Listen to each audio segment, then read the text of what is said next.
Hey, Fudd, how you doing, buddy? Oh my lord, I'm fantastic. How are you? I'm all right. I'm all right. Des, how you doing? I am super. Does my You know, heart beat? it's a late show because life is a bitch, and sometimes you have to go to meetings and watch grown men act like animals. But it's cool. Late show. Fudd, thanks for being on. Oh, absolutely. This is a long time coming. It is Elmer Fudd from Just Some Guardians, guys. Good buddies, good people.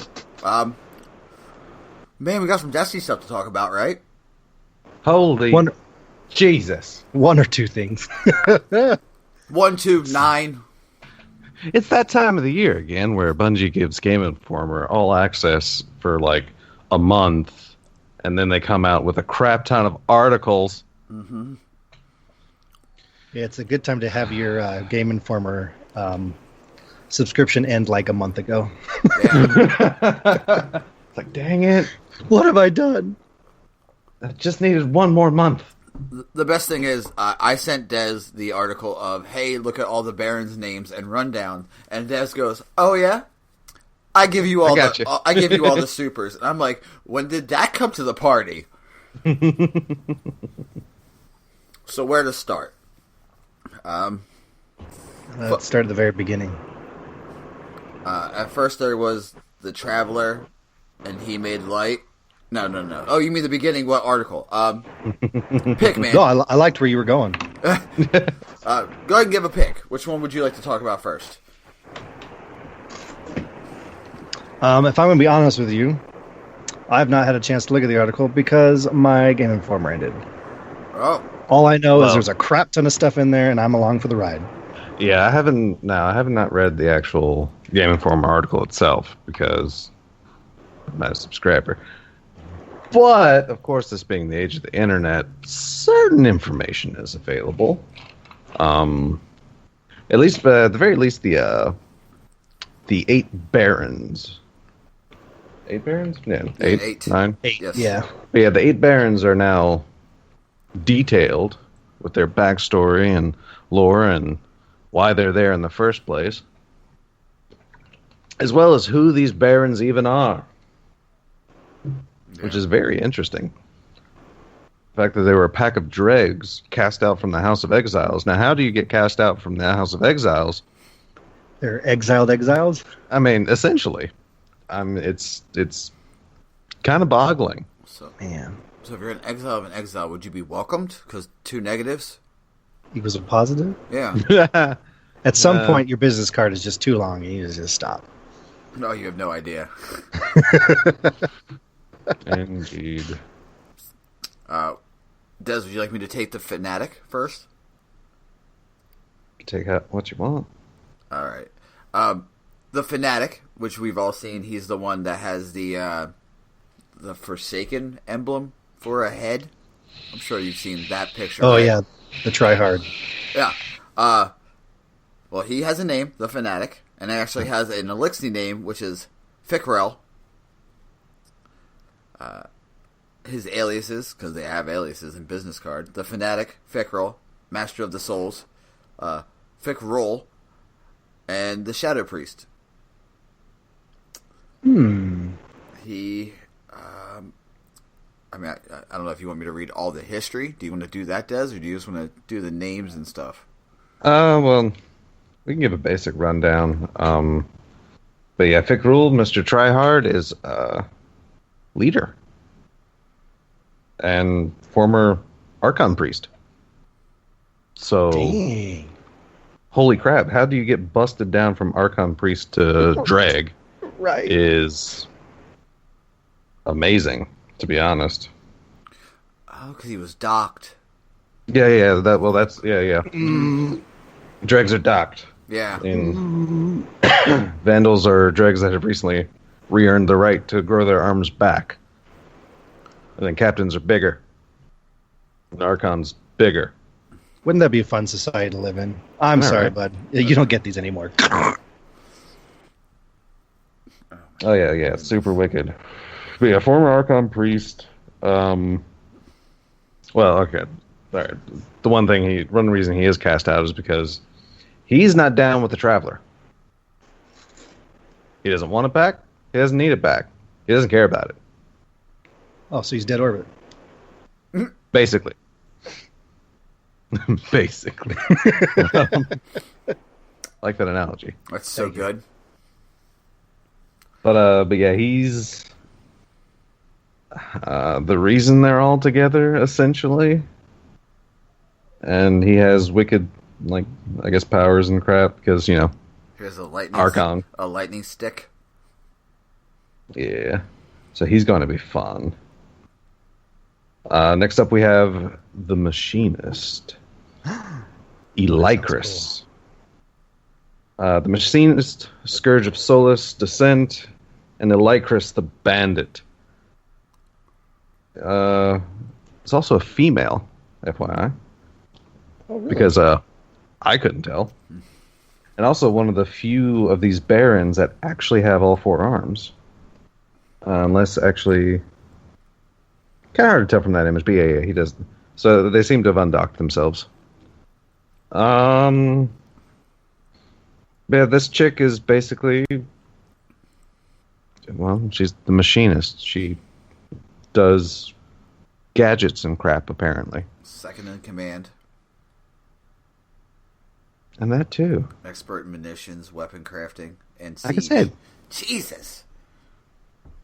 I do want to point out, it says here, players may want to bring their own powerful gear to square off against this well-armed Baron. Mm-hmm. Oh, yeah. It's going to be wicked. It's going to be wicked.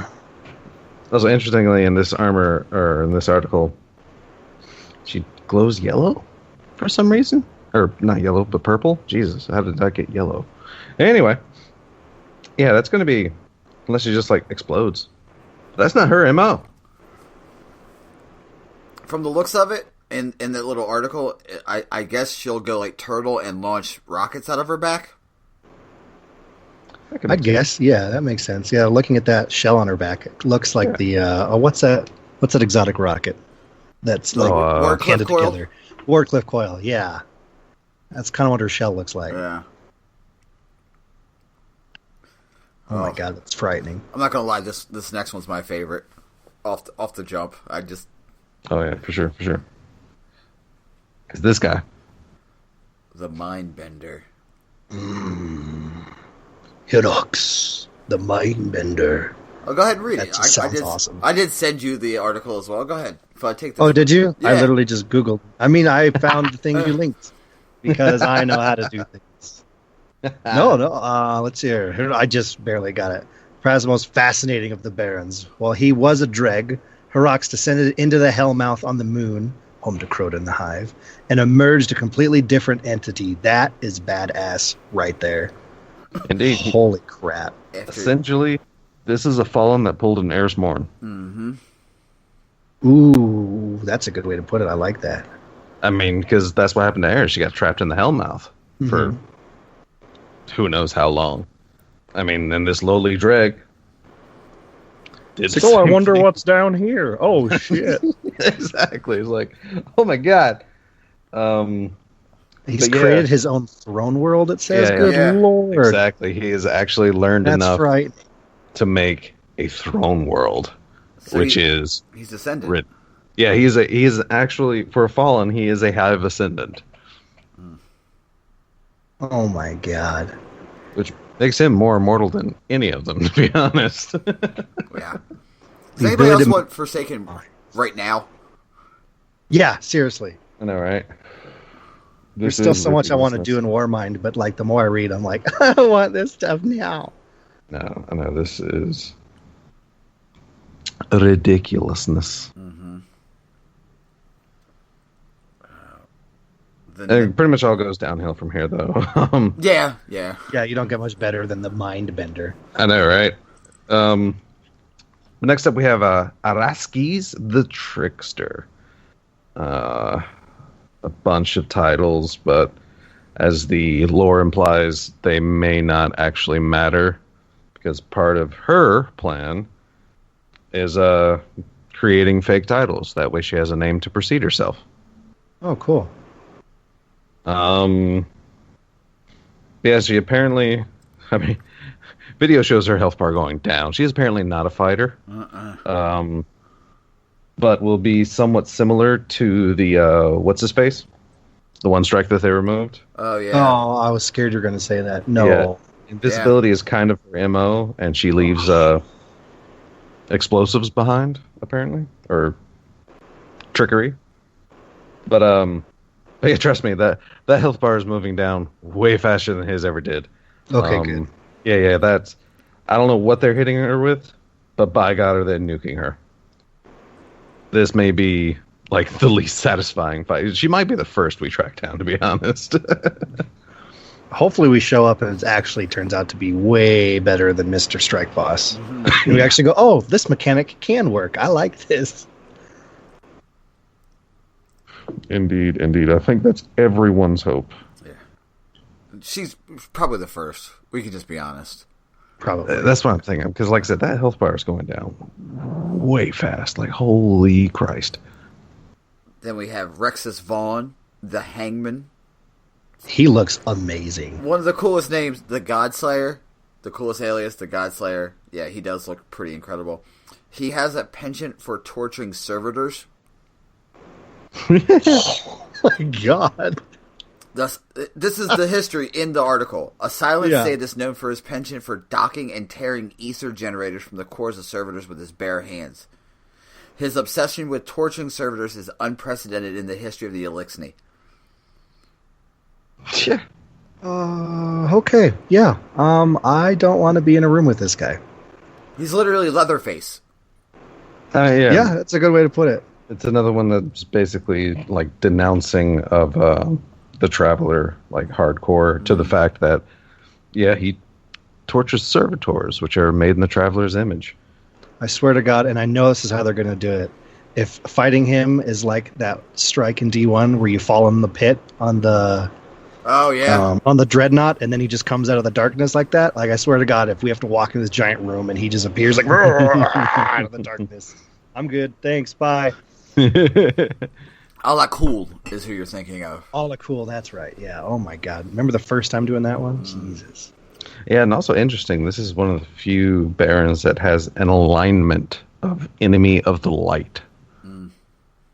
It's like not even the Mindbender has that very specific alignment. So, yeah, the Hangman is Well, that would explain why he's going crazy over the servitors, because they're trying to create their own light, really.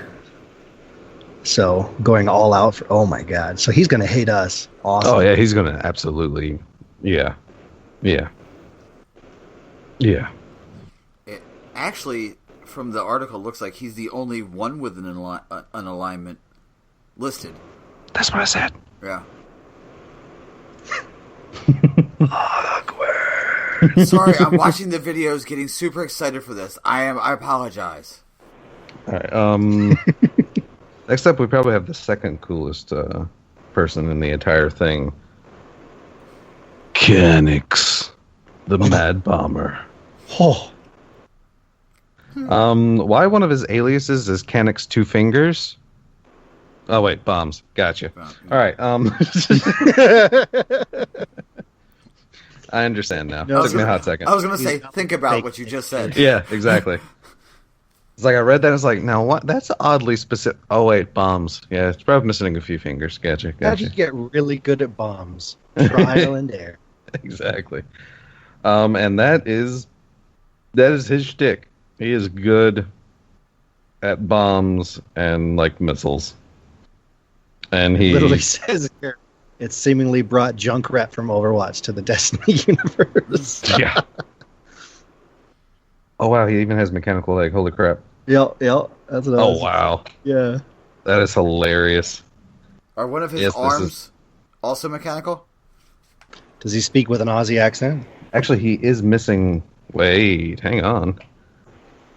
One of his... he only has one lower arm. And it looks like it has two fingers. No, it is mechanical. Mm-hmm. Ooh. So he has 3 arms. One of them is mechanical. So yeah, this is fallen Junkrat. That's hilarious. Ermagerd. Yeah. Yeah, I mean, that's literally pretty much it. He just blows people up. Then, Pyrrha, the rifleman. Is this the sniper duel? The sniper, yeah. Yeah, this is sniper duel. Yeah, apparently their sniper, their surveillance, their early warning system, and from what we've already gathered from a hint of her gameplay, distance battle here.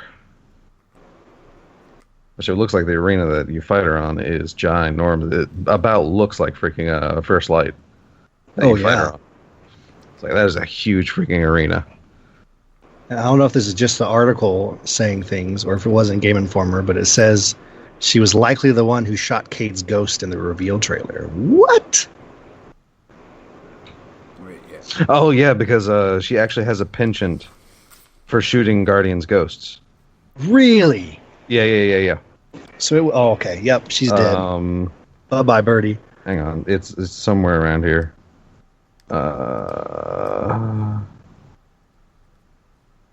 But yeah, it actually says in here. I'll see. Sniper rifleman keeps targets, plays dirty. Oh yeah. The rifleman keeps his targets at a distance, plays real dirty, and never misses a shot. Brilliant, cold, and patience. More than one of the rifleman's notches is a guardian's ghost. Good lord. Yeah. Yeah, and Kate's quote on this is like, "Trust me, kids. Keep your eyes open, head down, and your ghost close." Close. Well, I mean, he didn't listen to himself, I guess. Too soon. Oh, sorry. His recovery slow. Last but not least is Yavix, the rider. Yavix. Yavix. Yeah. Yep, that's a thing now. Oh yeah, that's officially a thing.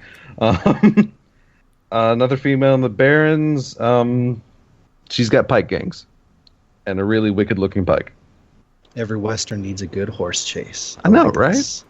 I'm down. So yeah, again, another like huge arena.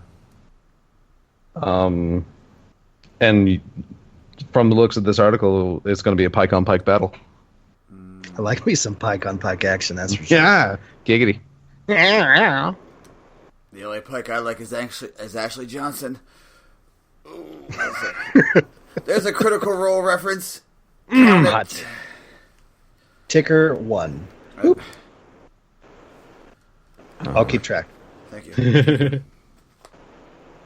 All right, and then Game Rant actually put out this article about every new super coming with Forsaken, and it is apparently part of the bit of the actual like subscription.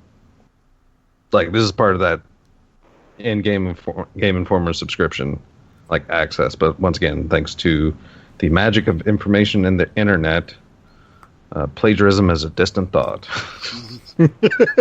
I mean, you know. So no clue exactly how, if this is all the information or details, but enough of this is enough to really make things interesting. First up that they list is the Sentinel Titanal. Jesus, me and speaking right. I know, right? Like, the Titan Sentinels Code of the Commander.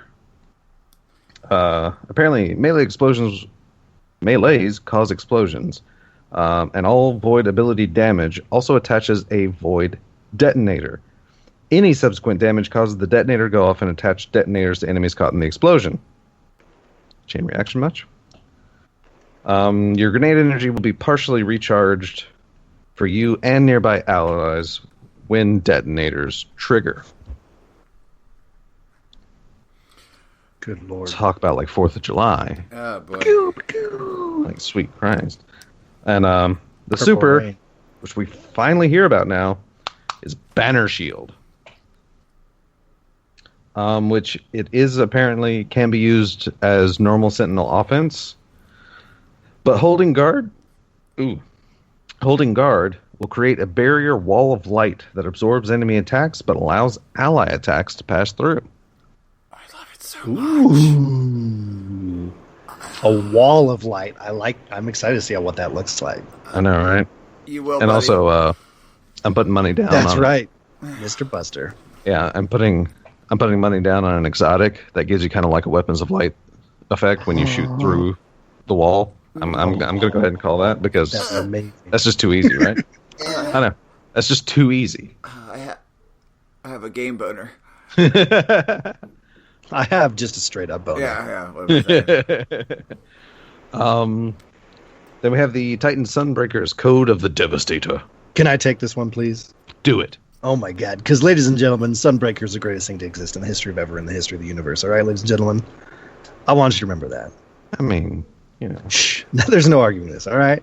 You can try, but you're going to fail. Oh, no, you're right. There's no argument. I mean, there's just fact. I disagree, but Is there a third person here? I don't know. Everybody's entitled to be wrong, but okay. Melee. The Sunbreaker's melee ability is ranged like the hunter's throwing knife. But instead of a blade, Titans will throw a small hammer. Which will stay where it lands. Picking it back up will fully recharge the player's melee ability and regenerate some health. Oh my god. That sounds so fun. I want it now. Just throwing it and then picking it back up. Oh god. Okay. Know, right? That does sound amazing. Perk. Each solar damage kill increases player damage up to a triple damage buff. Oh, so if you're going on a tear with your super even, it's just going to get better and better. PvE, PvP, grenades. Oh my god. I want this. And the super. Here we go. The super is Siege Hammer, which creates a giant flaming hammer that the Titan can swing around them in wide arcs. Hits will send out tornadoes of flame. Gets quite excited about that. Fire is good. I'm sorry, dude. I love Sunbreakers so much. Fire, it's such an aesthetically really pleasing thing. And to just have more fire flying everywhere, I'm happy. Like flames and explosions are always a benefit. Mm-hmm. And I guess they're strikers, so if you guys want, whatever. I mean, yeah, you know, they're there, aka Kal-El, Code of the Missile. The striker's melee ability will let players jump in the air, aim down, and fly like a missile into their enemies. Basically, it's like death from above, which we've heard. But it's a normal melee ability, which means it's going to be weak. Sorry. Yeah. Feel striker. He's not lying. Let's see. Perks. Any ammo players pick up while sliding will instantly reload their weapon. It's interesting. Successfully reloading through a slide will increase the player's damage for a short period of time, which really plays well into that whole, as they said, it seems to be specifically Striker Titans that have that, like, Striker design mentality of just, breaching doors and crap. Mm-hmm. Because, I mean, there's like a strategic block of ammo, you slide into it and just freaking melt somebody. I mean, makes sense. And then the Super Thunder Crash, which turns the Titan into a mortar. Or Superman. Basically. Or Saladin when he was thrown. Ooh. Or Superman. That's a good... Because you're literally going through the air. You really want that in one a Superman pose. I'm sorry, it's a Superman pose. One fist ahead? Come on. Superman's been doing that since the 60s. Is the hand on the hip? Because if the hand's on the hip, I will relate with the into the Actually, my proper Superman movies, the other hand is kind of tucked. Mm-hmm. Not on the hip. All right, so Warlock's got some of these too. So, I mean, we're not taking them out of the game. I don't know. I guess it's still like on the chopping block, Like, okay. Yeah. Anyhow, this is the last save. I got you. Yeah. Voidwalker, Attunement of Vision. Voidwalker's melee attack will generate a void explosion ahead of the Warlock. Okay.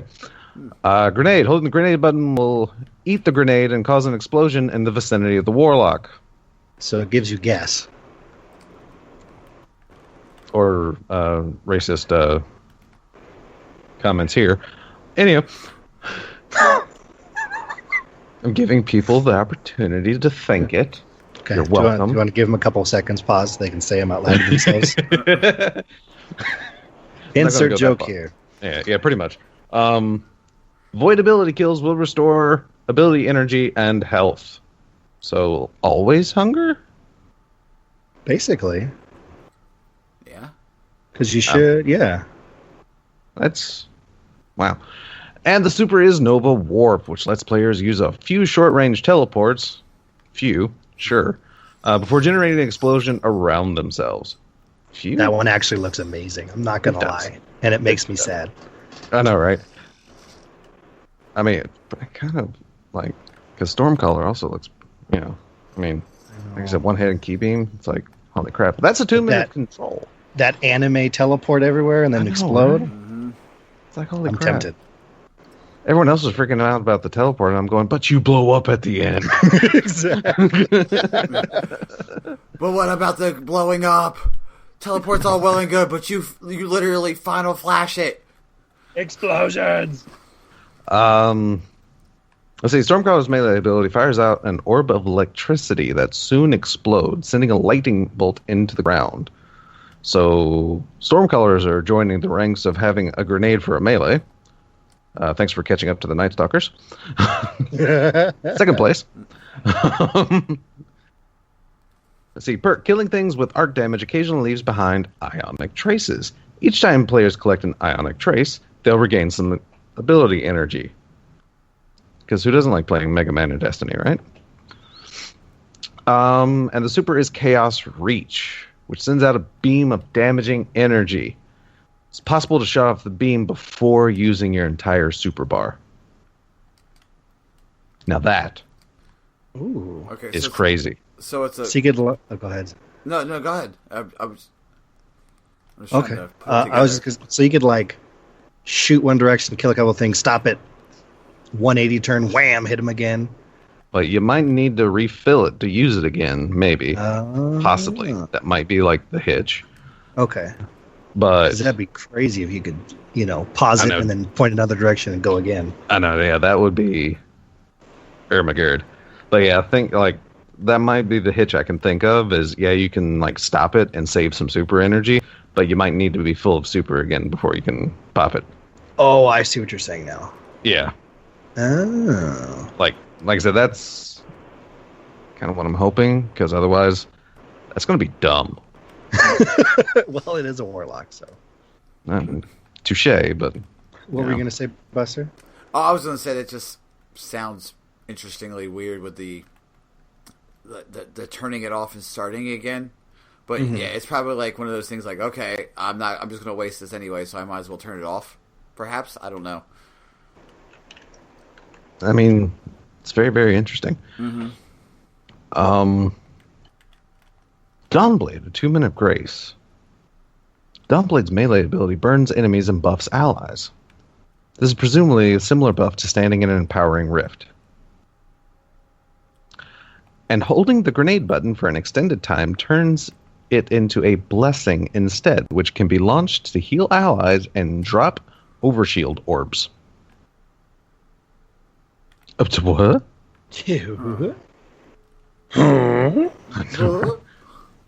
Any healing or buffing abilities regenerate the Warlock's non-super abilities.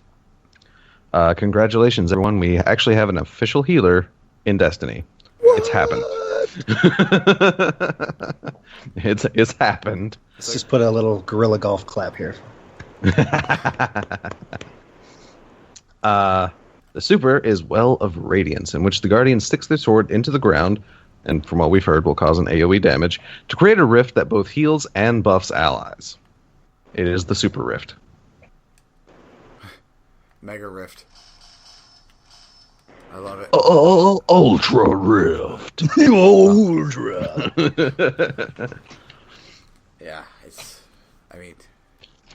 I'm interested. I mean, really, who plays warlocks, right? I'm interested in hearing, Des, what you think you're gonna play with the hunter. It's first in line, baby. Like, even if it wasn't, it was going to be first in line. So screw you all, because it's coming back. It has been reborn like a phoenix. It has arisen from the ashes. Night Stalker, Way of the Wraith. Oh, I thought you were going with Gunslinger. I'm sorry, I was confused there, man. Okay. Anyway, moving on. Bye-bye joke. All right. The Night Stalker smoke bomb slows enemies and deals a lot of damage. This sounds like Envenomed, which is the only thing Night Stalker was missing out of the smoke effects, actually. But that's what it sounds like. But anyway, precision kills lets Night Stalkers turn invisible. They also grant True Sight, an ability that allows players to see through walls. Thank you. And for precision kills, it's like they're rewarding good gameplay. That's amazing. Anyway, super. The Night Stalker super is Spectral Blades, which turns the hunter invisible and lets them sneak around to stab their enemies in the back. AKA, Blade Dancer is back. And that does actually make me happy. I don't touch my hunter very often, giggity. But but I have been waiting for that, because this Blade Dancer was a lot of fun. It was, and now it's like, it's back. It's reborn. Because like I keep telling people, it's like, Blade Dancer had that part of the tree that did the invisible thing. Mm-hmm. So it makes sense that they gave it to the Night Stalker, which super focuses on the invisible crap.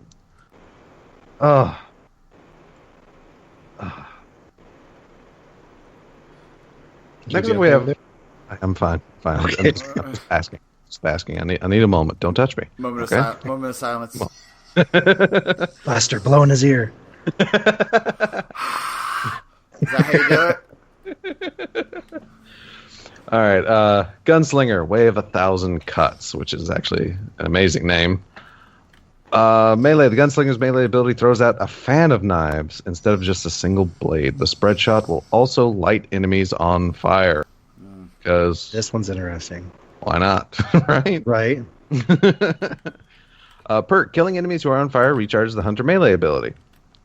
Because why not? When enemies burn, it causes the dodge ability to recharge. Oh, I guess because why not? Like, holy crap. The super is Blade Barrage, which allows the player to toss a bunch of explosive knives at their foes. Which doesn't answer the question, are they one-hit kills? Do you get a lot? Is it just like infinite like button mash, kind of like sort of like Dawnblade and like Hammer? You just mash and use up super energy? These are the questions I want to know. Exactly. Well, even in the Vidoc, it only showed the one spin and throw. So if it is just one massive, it's pretty situational. But I mean, I guess it could be pretty cool. I mean, it would actually be the hunter's first ever shutdown super without any kind of roaming capabilities or anything. That is true. Other than, but I mean, I wouldn't be super disappointed in that. It's like everything in this radius is dead. But then again, it sounds also too much like the new Voidwalker. So, I don't know. That's, like I said, well, I mean, if you don't want to play a Warlock, because you shouldn't want something like that, I mean, here you go, Gunslinger. Then Arcstrider, Way of the Current, which is one that I wasn't actually entirely sure of how I would enjoy. Because all it seemed to do was you spin your stick and reflect your shots. But the Arcstrider's melee ability is activated by sliding before attacking. It causes the hunter to use their staff to deal melee damage in an electric uppercut strike. Wait, I did not see that. Say, actually, their melee is the staff? Yeah, their melee will become the staff, only while sliding. Oh my God, that's so cool. It is. Melee hits let you reload more quickly. Hitting an enemy with the hunter melee multiple times will disorient them and recharge your abilities. All arc abilities electrify enemies. So it sounds like this uppercut is like a multi-hitting swing. And if you can get multiple hits off on one person, they just disorient. Because, that's a super fun mechanic. Mm-hmm. Oh, yeah. It's the best. Let's see. The super is Whirling Guard, which grants the Arc Strider the new ability to spin their staff and reflect projectiles back at their foes. But here's the catch. After reflecting, the Arc Staff's damage will be amplified by 3 times. Good God. Thank you. Because again, watching the Vidoc, it's like, oh wow, you spin and reflect things. Which is still kind of cool, but... But then I read this and it's like, alright, I'm down for it. I mean, a complete and total PvE thing, but yeah, I'm down for it. So, is Nova Bomb considered a projectile? We'll find out come Forsaken, that's for sure. Could you Whirling Guard a Nova Bomb back at an enemy and then it does 3 times damage? Like a Memory of Radagast? Yeah, ooh. Batter up. I know, right? It's like popping, like actually get like some protection. You go to pop. That would actually make people think twice about, popping super on a Strider from a distance. It's like, oh, I got you now. Nova Bomb. Oh, reflected. Screw you.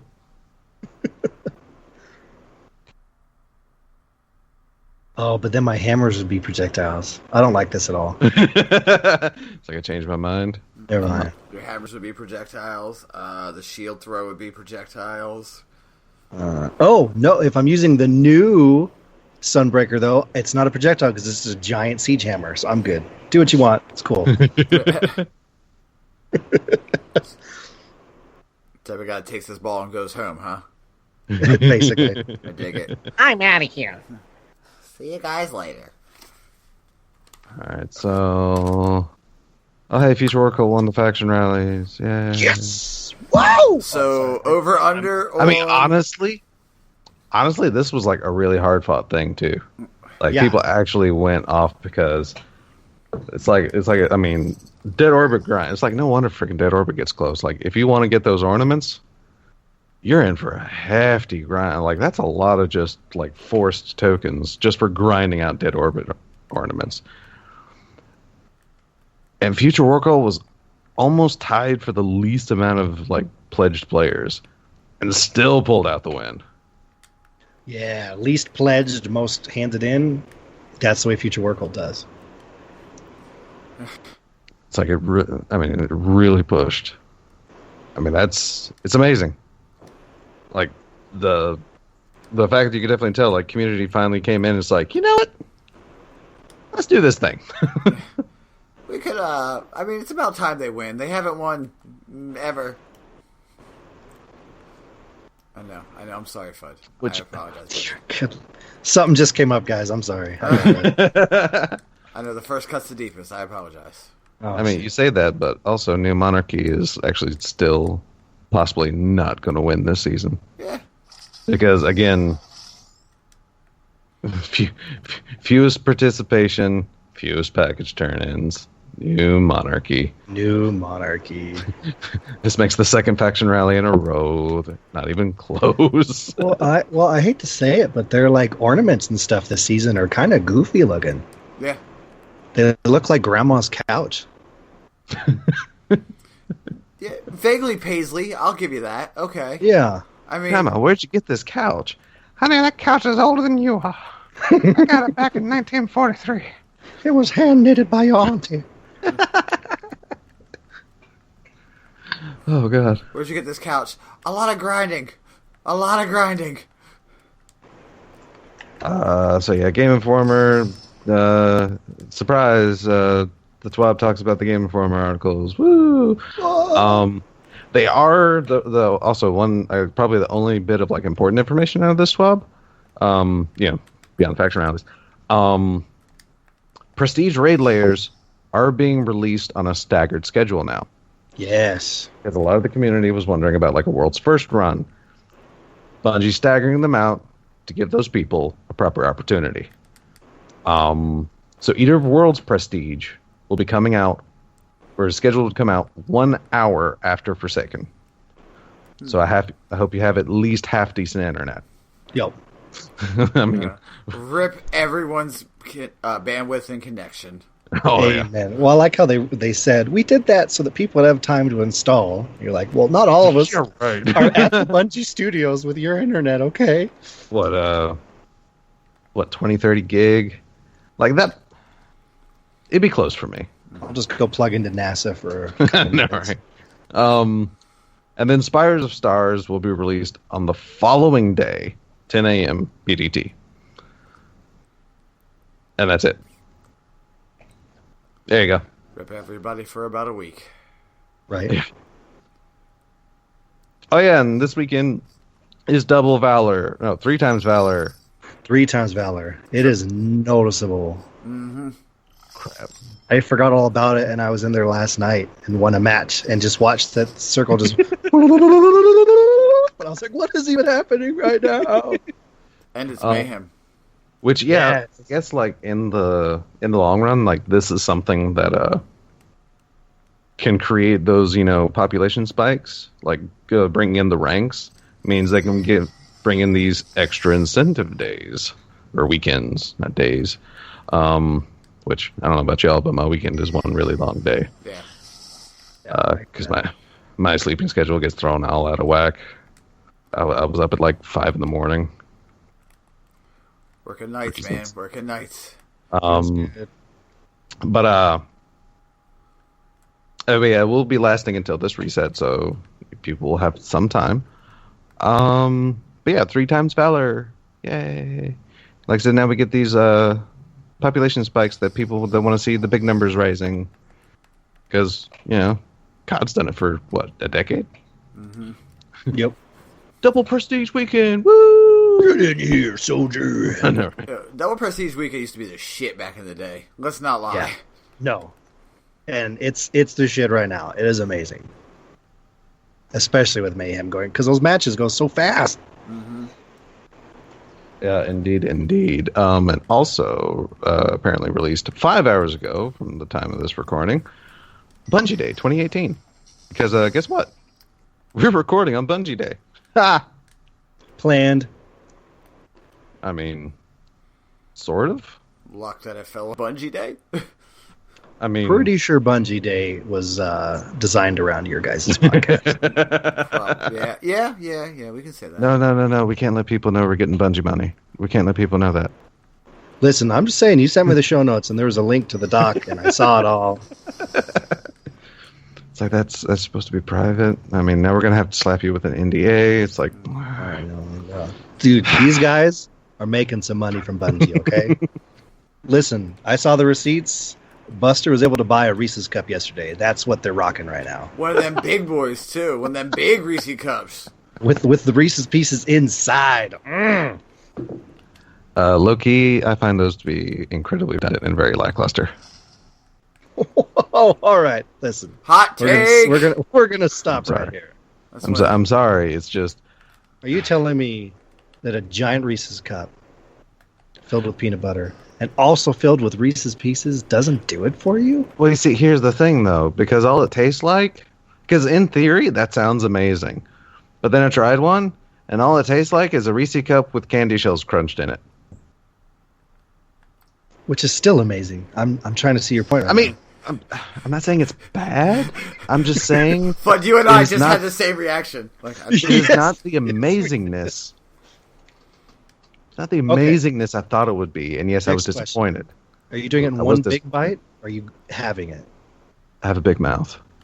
Like me enjoying it is usually like 2 bites, maybe. Okay. Take it in sections and enjoy the experience. But that is me enjoying. I'm sorry. I mean, it's just... I don't want to tell you you're enjoying it wrong, but you're enjoying it wrong. Liar. How dare you? How dare you assume my enjoyment? God. We've just been attacking each other all night. Man, such a toxic podcast. No, right? God. This is going to be really fun. Let me just be honest. It's going to be a fun time in a couple hours when we do the charity stream, right? Just us talking about what's the best candy. False. Reese's Pieces inside of a Reese cup. Everyone knows this. And I'm hosting, so like I can decide your answer's not worthy enough. Yeah, so Bungie Day, they actually talk a bit about Moments of Triumph. Which those came out today, right? Yeah. Did not read. But yeah, the complete list of triumphs will become available in-game starting July the 31st of 2018, which is when Solstice starts. There's a few of them today, and I saw, did you see the Ghost Shell, the Sparrow for it, and then a T-shirt? Have you seen those? Oh, no, I've seen the Ghost Shell and the Sparrow, like just now. It's like, I have not. Can I get a link there, brothers? God. Let me try and find this for you, buddy. I got it. Talk amongst yourselves. He's got it because he's on top. Alright, got it. Thanks, Fudd. I appreciate the talk amongst yourself. I do. Had to throw that in there just for you. Yeah, I get it. I like it. But yeah, stuff. Yeah, it looks Yeah. Yes. like amazing. Like Moments of Triumph stuff. This is like the best so far, like ever. Like, oh my god. The shirt. I mean, it's a cool emblem and all, but I mean, the kicker is the freaking Sparrow and the Ghost Shell. Dude, seriously, that's some like Final Fantasy stuff right there. I know, right? Emblems? For sure. And these are not the only rewards. We'll have more specifics on that leading up to the event, so stay tuned. But the hint of that armor they're giving as well. Mm-hmm. Oh my god, are these... No, okay, this is not an individual image, so I can do this here as well, because oh my god. This stuff. I mean, I'm still getting over the Sparrow and the Like, Ghost Shell. The Ghost Shell's incredible, man. That Ghost Shell's nuts. It is. Banana sandwich. I swear to God, though, if I get that Sparrow and it's a 150, I quit. I know, right? No. If it's it depends. If it's an exotic Sparrow, it's going to be guaranteed to be a NLS. Oh, look at the armor. I know, right? I Look at the armor. know, right? I almost cried. I almost teared up just then, guys. I just want to let you know. I really, Oh hell yeah! It doesn't even matter. I don't even play. I don't even main a Warlock, and I would still try to get that Warlock armor because that's probably the best looking Warlock armor there is. Yeah. I can agree with that. I mean, I feel like you're looking at something that I'm not. Are we looking at the same thing? I mean, I just have helmets. Do you have more than that? No, negative. Just okay. helmets. Woo! Okay. But just going off the helmets, this armor's gonna be sick. Oh my god, yeah. I think you're thinking about something completely different. Oh, it reminds me of Christopher Alphalupi. Yes. Oh, an armor set that'll actually match that? Thank you. But yeah. That it just hit me. That's what it reminds me of, like the etched gold over white. Very nice. And something about event decorations for second. Oh, they posted up some apparent, presumably high definition wallpapers that everyone can take and put on their desktop, as if it hasn't already been done. What's the party, Bungie? Do you know there's pornography online? What? It's like porn. Internet's full of it. Yeah. Hey, Quagmire, where have you been? Just checking out some over of that there. internet porn. Big arm Quagmire over there. I love it. Yeah, that's that though. That's word from Bungie, which Ermagerd. There's a lot of stuff. These supers, like to finally have, it's like, oh hey, here they are. It's like, oh my god. I'm disappointed that nobody failed to, or that people apparently failed to report on the Stormcaller. They haven't talked about them being able to consume their grenade for an arc buddy. I wonder if that got cut.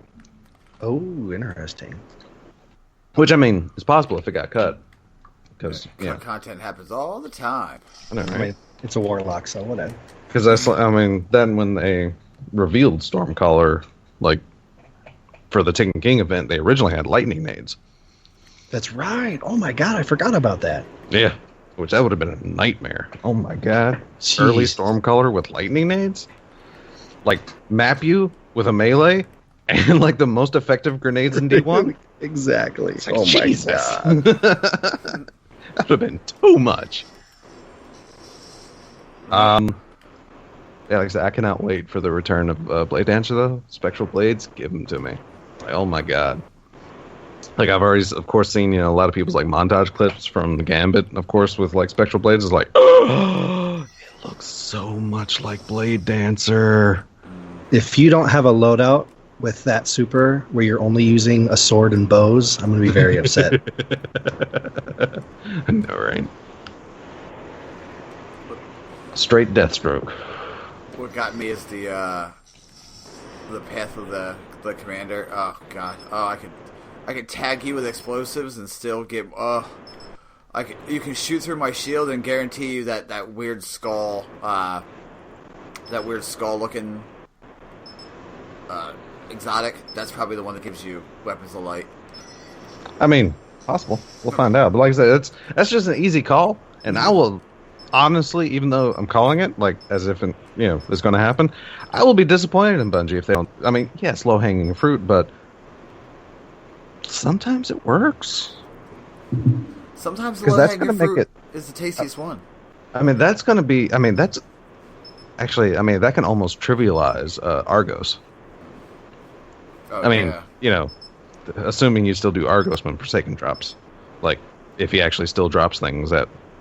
Dude, like, come on, doing Argos with a bow, that sounds like so much fun. It does, but like I said, having that freaking wall of light to actually protect you from suicide harpies. And still being able to like do damage to Argos what if those are projectiles and so you spin your staff and it launches them back at Argos and does 3 times more damage? I like where your head's at. Oh. That's the funnest part of Destiny, though, is finding those little teeny quirks and then like melting a boss way quicker than you should. Oh, for sure. But yeah, I mean, all these supers just sound like really, really cool. And considering there sounds like to be, I mean, like Buster said when I sent him this thing, it's like, but it's like, oh, you want power fantasy? Here you go. Right? Power fantasy, space magic, step aside. Which hopefully they'll bring up at least a couple of the supers.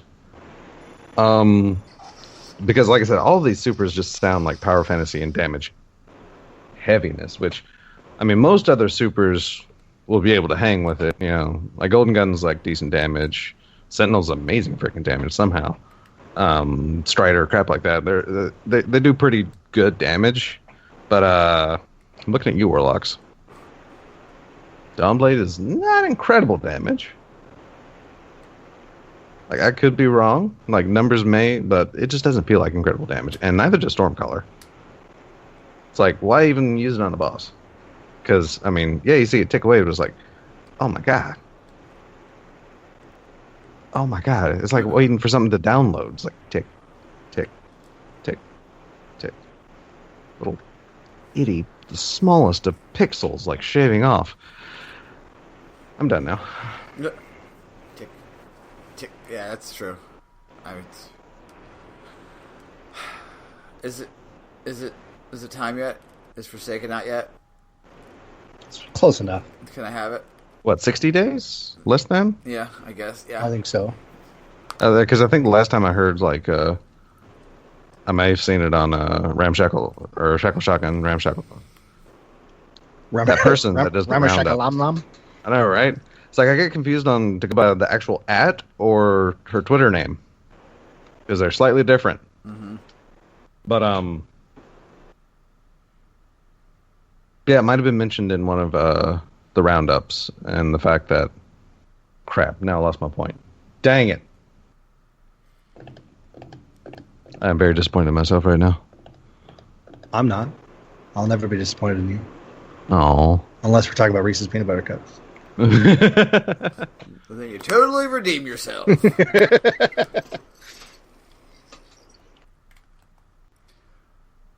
Well, crap, that idea's gone.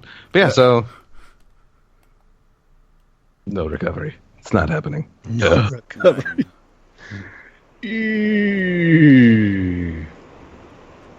So moving on. So Fudd, we promised to keep the Paladins talk to a minimum. And then you mentioned that's in the pre-show that no one's going to hear because I said probably the worst thing I've ever said in my entire fucking life. It was pretty bad. Oh God, I don't regret much. I regret saying that, but we can talk a little bit about Paladins and a little bit about Overwatch because yes, people who are like Overwatch is pointless. That I don't like Overwatch. I would play Overwatch now because they have a hamster in a wheel, and I just think that's cool. With guns all over it. With guns all over it, right? Guns everywhere. Yeah. All right. So you want to do the Paladins talk first or the Overwatch talk? You guys do your thing. Okay. I'll take a nap. Okay. we can be quick. Hey Des, you know there's a new character coming that was teased. Of course you do. I know. I mean, we've been posting like back and forth. Yeah. Zin's family somehow, some way. Like yeah. I mean, definitely confirmed to be some kind of family. Considering did make mention that the organization they work for turning on him to get him kicked out. It's like, and Zen believed them. So much for family. So some kind of family going on there. It looks freaking ninja. Mm-hmm. It should be nice to have an actual freaking ninja rather than people dressed up as ninjas. Hey! Leave Sky alone. No. But let me ask a question. When was the last time you played? Last week? Okay. Last week. Something like that? Furia? Yeah, she's fun. Yeah, I got my hands on Furia. I like the fact that her passive supports like the support mentality. Like her damage is okay. Mm-hmm. And then you just keep healing people, and your damage can be better. It's like a reward for doing your freaking job. But you know, it is an interesting character. A lot of potent abilities. Because I know when I was screwing around with her AI, there were so many like. I think I stopped Ashe from ulting like 3 different times with just lucky like beams and stunning her in midair. And it's like no. It was a. What's the Terminus? Terminus in his leap. Oh. Like every time Terminus would go to leap, it's like push out. Oh, he got stopped. Oh well, screw you. So yeah. Good times. Good times. Yeah, Furia is fun. I am excited for this new character. I would like to see what they do, what they have in store, because for sure. Like finding out what he can do is going to be super interesting because I mean, Lin's a guy that uses a sword, and then Xiaolin's a guy that uses a bow, and they both come from the same organization. So, I mean, definitely looking at some kind of like at least ninja-esque weapon. Yeah, ninja-esque like popular Asian weaponry. Perhaps a Korigama. I don't know. That seems a little more specifically Japanese. Because Zen does use more like a Chinese straight sword. Mm. It's about, I mean, I would not be opposed to that idea because, holy crap. But then again, we also have, I mean, technically, we can give a ninja outfit to Makoa, right? Just make him a giant ninja turtle. And he can have a Surigama. Yeah. That would actually be pretty cool. Oh, that would be dope. Now I want that. I know, right? I just thought about it. I was like, wait a minute. Ninja Turtle. Iris, get on it. Yeah. Feeding him main ideas here. We don't even need anything. Don't even need any credit. Just we'll know. How about that? No, right. And that would probably Fudd, wake up. Hey, Bo, what's up? What's happening? Hey, what's happening in Overwatch? Oh, speaking of new heroes, ladies and gentlemen, Overwatch is getting a new hero. We're getting another tank hero named Hammond, who is a hamster. Hamster the Hammond. Hammond the hamster. And a scientist. You're right. I'm sorry. He's a mechanic, mech pilot, test subject / scientist. Once again, business cards. Come on. And quite the resume. Amen, right? So this lovely little hamster, he's voiced by D. Bradley Baker, if you don't know who that is. He's American Dad, Phineas and Ferb, Space Jam, a lot of other things. Yeah. So this cute little guy rolls around with quad cannons all over his little ball. He can literally pull everything and roll around, which can knock into enemies and do damage and knock them back. My favorite thing he's got going on is a grappling claw. So he can shoot it out, hook onto something, and use it to drag himself around. But he can also make himself into a mace by doing that, like a flail. He can literally swing as long as you want in a circle around that point you grapple on. So you can just knock people around everywhere while flying around as a hamster ball. So would you say he's coming at you like a wrecking ball? God damn it, Des! 1, you're better than this, and 2, you stepped on my bit. Oh no! I mean, I said earlier about low-hanging fruit. I mean, come on. You did, and it's the lowest of all the hanging fruits. Let's be honest, but that was a beautiful reference. He also has an ability. If he's airborne, he can pile drive and just slam into the ground, doing damage and knocking people back. He can throw mine. I think his super. What does it says? A minefield around him. Yeah. He deploys 15 proximity mines around him, each exploding on contact with an enemy. Oh my god, that's amazing. So is he like he's smart like Winston? Yeah. If I heard correctly, like him and Winston are basically the same type of experiment, essentially. Like, and even actually sharing like quarters in the same facility. Okay. If I remember properly. Mm-hmm. Yeah, they all come from the same facility there. Yeah. Of course, me hearing that was from Crucible Radio, because of course I don't know specifics. All I know is he's an adorable little hamster that has a death ball.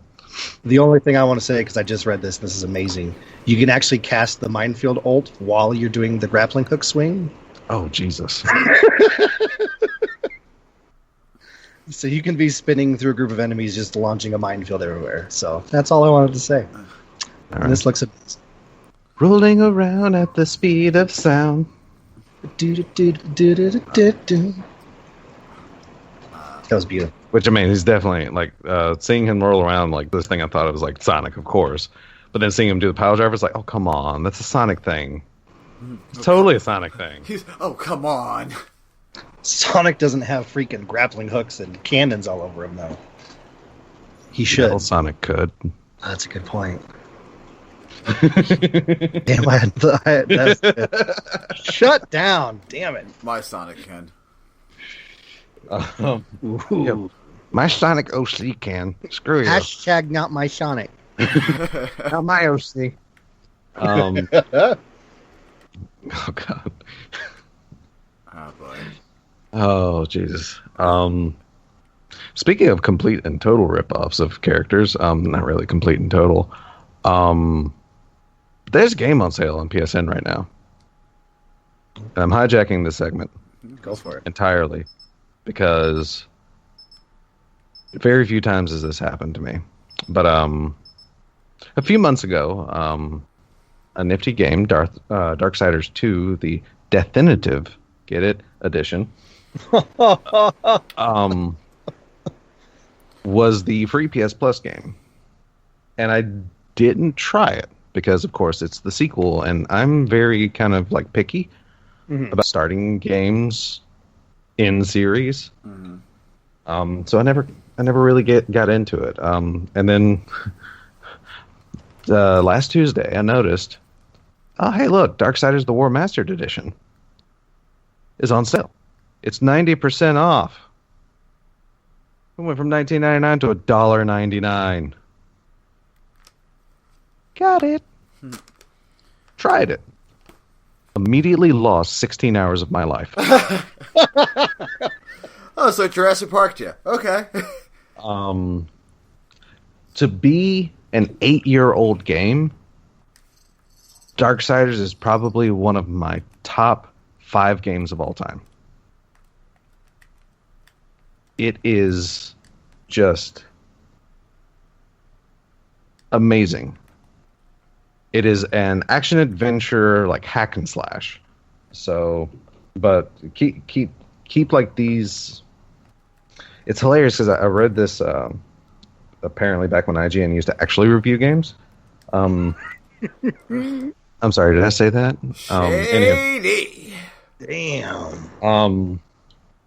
But because this reviewer actually pretty much coined the exact same feelings I had for this game. And that's the fact that Darksiders 1 is basically if you combined Devil May Cry with God of War and Legend of Zelda. Yeah, I can agree to that. Because, oh my god, and it's the fact that it does every aspect of what they're going for pretty good. Like the combat is, I mean, it definitely has that, Japanese action adventure, and that Japanese like hack and slash, it feels something like DMC or, Bayonetta, even though I actually never played Bayonetta, but, it's Platinum Games, the same people. It was like some of the same people behind Devil May Cry to begin with, so of course it's going to feel like relatively similar to that, surely. Oh, sure. But yeah, so like I was just amazed at the things that you could like cancel into. Like, there's of course like a simple combo you can go into, and War ends it with like this over freaking head swing, which can be canceled at any point in time into a block, and that just super impressed me because that's not. Like, having the freedom of being able to cancel things is not common in, like, action-adventure, like, stuff. Like, just to be able to, like, oh, I'm in the middle of this attack. This dude's about to attack me, but block. Hey, got you. And it just allows this incredible freedom. The platforming was kind of basic for an action-adventure, but still did things relatively well until things went all Portal. Then my brain hurt a little bit because I never actually played Portal. So it's spatial awareness puzzles that get me like that. Oh, yeah. Like, oh, I got to put this somewhere to end me up here. Oh. So that caused me like a little bit of slowdown. But yeah, I mean, it was. I finished like the game in 16 hours, and it was a fun ride. Like, and then I immediately downloaded Darksiders 2, which I am currently at least 8 hours into. Somewhere in there. Yeah, 8.5 hours. Oh, wow. Which feels a lot like the original Darksiders, but they really changed a few things. Like, they added a looter element. Mm-hmm. So no longer do your weapons upgrade depending on how many people you kill, a la hack and slash, but it actually depends on what gear you pick up. Your character levels up and grows stronger from that. So they added that in, which feels pretty good. I kind of like it because of like subtle changes that they made, and the fact that the main character is entirely different because you're now playing another horseman, Death.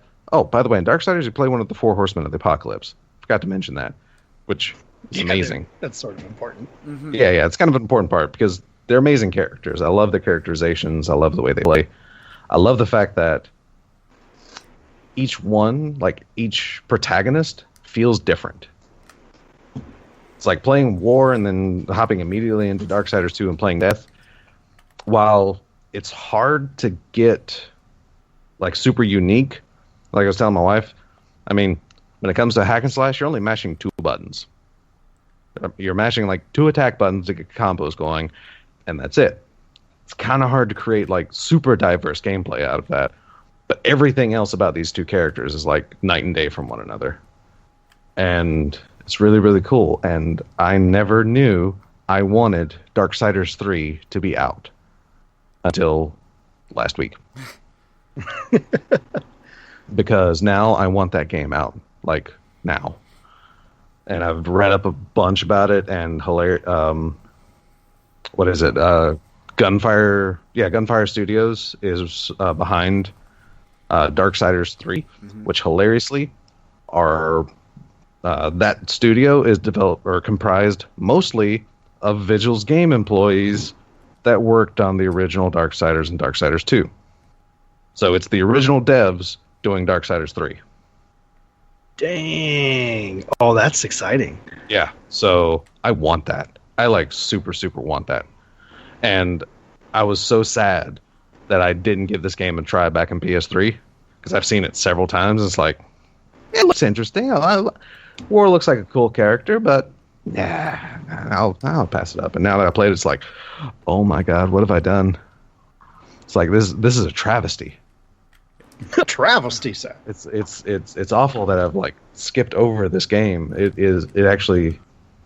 really fun and they feel great for hack and slashes. And yeah, I mean, like I said, this series is definitely up within I'm probably my top 5 of all time. Death is also super fun to play. My god, Death is amazing. Oh, and like I said, talking about ripoffs, can I say that Overwatch completely ripped Reaper from Death from Darksiders 2? Just entirely.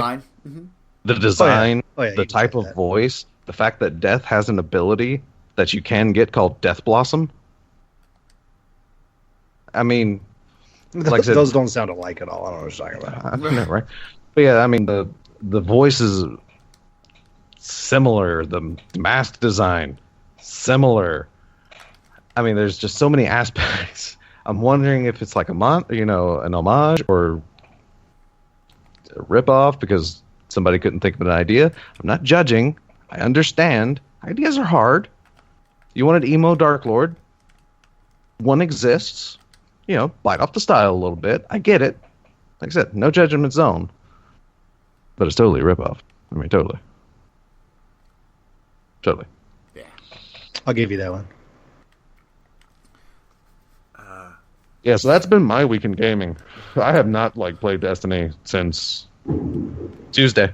I did the Flashpoint for my Hunter. Okay.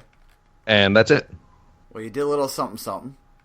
I mean, yeah, that's it. Once I downloaded the War Master Edition, I was completely consumed by that game. I had to continue because it was fun.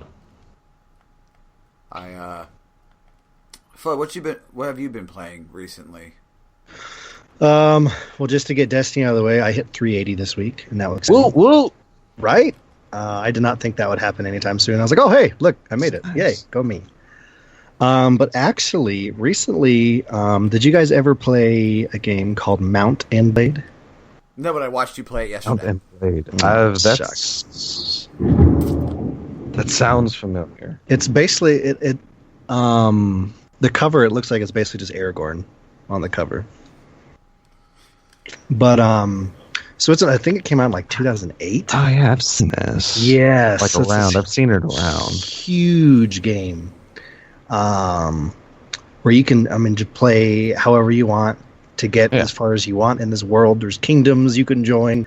You can be a mercenary or a thief, or you can take over the whole map by being a bloodthirsty warlord, or by playing the political game, or by being really good at trading and caravans and all that stuff. And, that's nice. Yeah, there's like a Final Fantasy VII world map that you move around on with stuff going on, and then when you go into combat, it's actually you have an army you lead as your character in third person, and you use keys to give them commands and charge, and depending on which way you move your mouse, how your sword swings, and you can actually block depending on which way you're moving your mouse to. It's a very intuitive combat system. And it is the most addicting thing you will ever do to your life.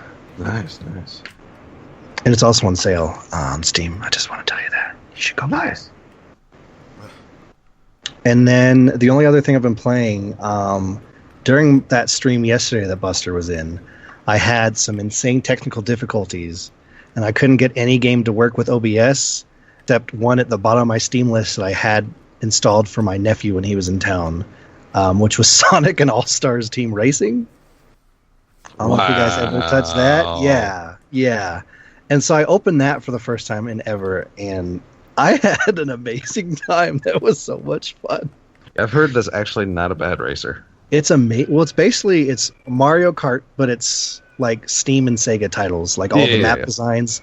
And so there's actually like sections of each race where like you end up flying, or you're in a boat, or you're in the car, and there's weapons and stuff that you pick up and everything, like in Mario Kart. But yeah, it's really good. Let me see. What have I been playing? I also hit 380 this week. Oh hell yeah! Yeah, nice. Hard work and doing every milestone I could ever think of, including because of Triple Valor. I actually did get the Marine gun because puns. Yeah. What else have I been playing? I've been playing a shit ton fuckload of Black Ops 3. Because that was a bonus PS Plus. It was free, and it's actually kind of fun now that I've gotten. Oh, you can jump and run on walls and still shoot off of running on walls and all that. So once you learn how to do that, the learning curve is a bit different than Destiny PvP, but it's still good. It's still good. Other than that, man, work and a lot of Pathfinder. Writing an AP. Because I got the writing bug, because, I don't know, I'm a psychopath. Running an AP is kind of... Writing an AP is kind of difficult. Running one is equally difficult. So. Writing anything is difficult. Yeah, yeah. Running is difficult. And a little hint here. You get all sweaty, like, oh my god. Fudd actually got a little sneak peek. I wanted to get some... technical feedback from, and Fudd was like, "Oh, dude, it's awesome. It's awesome. It's so good." And I'm like, seriously, I know, right? I'm like, technical feedback, Fudd. I need you to tell me if it sounds good. And you're like, "Oh yeah, dude, you sound great." I'm like, not me. Everyone sounded fine. I'm sorry, I got overwhelmed. The whole experience. It was a journey, and it was real, and I was there.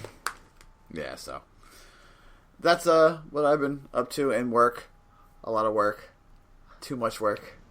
Amen, dude. Yeah. The funny thing is, I might myself have even gotten close to the power cap, but Darksiders happened. Yeah. Oh, and I'm not ashamed. And Jurassic World. Yeah, what's been going on in Jurassic World? I was hoping for an update. I am doing the sandbox world, and once you open the sandbox, it's kind of like, I have all the money, I can do everything, and then I made like a fight club. That's the island from the movie, right? That's what you guys were saying. It was a sandbox. Okay. Yeah, where they literally give you unlimited funds. I mean, you look in your corner where your funds are; it's just straight labeled unlimited. That's amazing. Yeah. I haven't braved to go back into it because the nightmare that is La Sorna, I believe, the site B map, which is your final challenge. The nightmare of that is a little ridiculous. Because as a potential spoiler, Site B, much like in the movie, there's no cages, but you start off with like 10 dinosaurs on the map. Oh, just roaming around. One of which is the Spinosaurus. Yeah. So I needed a breather for a little while, because seeing that, it's like, not right now. Not right now. I've dealt with tornadoes, hurricanes. I've dealt with sabotage. I'm not dealing with you right now. But I will get back to it. And, if Destiny ever freaking calms down. Jesus. Right? Good Lord. We want more. Oh, God, slow it down. I know, right? More. Hold on. Break. That's like the entire faction rally thing. It's like people are like, oh, we want faction rallies to do something. Oh, we want faction rallies to focus on something. But not lost sectors. Oh my God, there's too much to do. Oh my God. Mm-hmm. I mean, make up your minds, people. You kind of asked for it. Exactly. And Bungie delivered. By Iron God, Banner, 100% control. Faction Rally, 100% lost sectors. They're even. I don't care what people say. I mean, because that's a lot of like feedback I even heard was the fact that a lot of people saying it's like it doesn't matter if it's PvP or PvE. We just want faction rallies to focus on something. Bungie creates an entire mechanic around here. Lost sectors, which is an underutilized asset. So makes sense from a developer standpoint. But now the flashpoint's too hard. Too much. The only complaint I did hear that I was with was when people were like, so when you do a wave of escalation protocol, Oh yeah. I was like, yeah, all right, I'm with you there. That Okay, yeah, that makes sucks. sense. That's like the one legitimate complaint out of faction rallies I've definitely heard. It's like, yeah.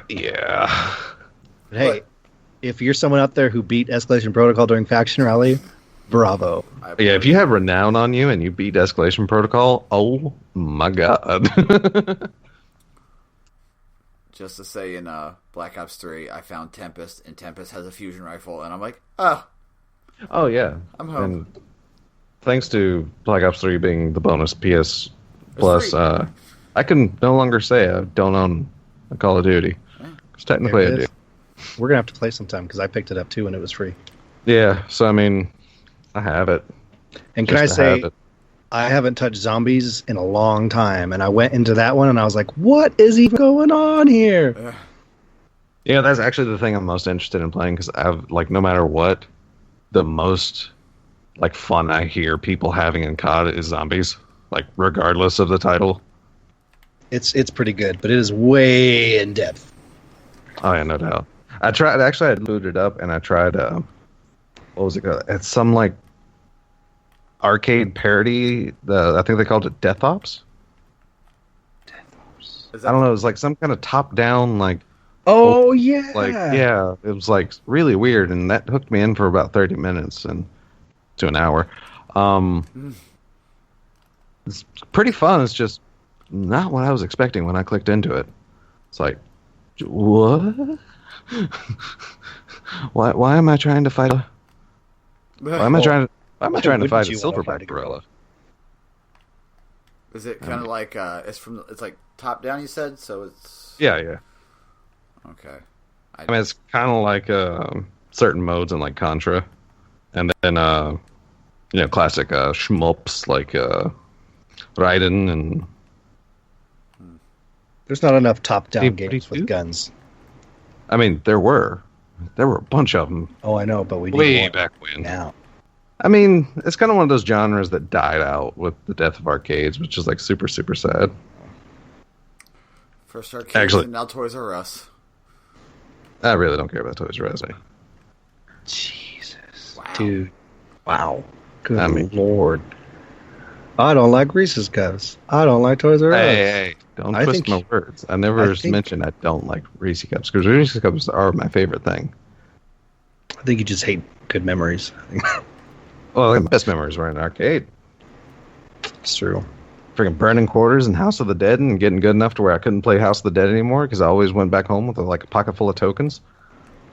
I just say an arcade recently opened in the mall near me that's actually been like booming all the time. So it's really fun to go in there. Like it takes me back because you walk in there on a Friday night and it is just like angsty teenagers everywhere playing games and hanging out and like eating pizza and just sitting in public talking to each other. I'm like, oh my god, it's happening. Oh yeah. I mean, for a good portion of my childhood, like Aladdin's Castle was like my babysitter. Because my dad worked he's a auto body guy. Yeah. So he had to. You're basically 8 to 5, 9 to 5, whatever.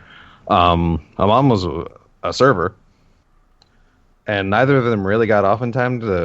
My dad would actually take off a little bit because he didn't actually get paid hourly, but they work in the fact whatever estimated hours is here's a little look into auto body repair, but you get charged by the estimated hour of how long things will take, or at least most of the places that he was working.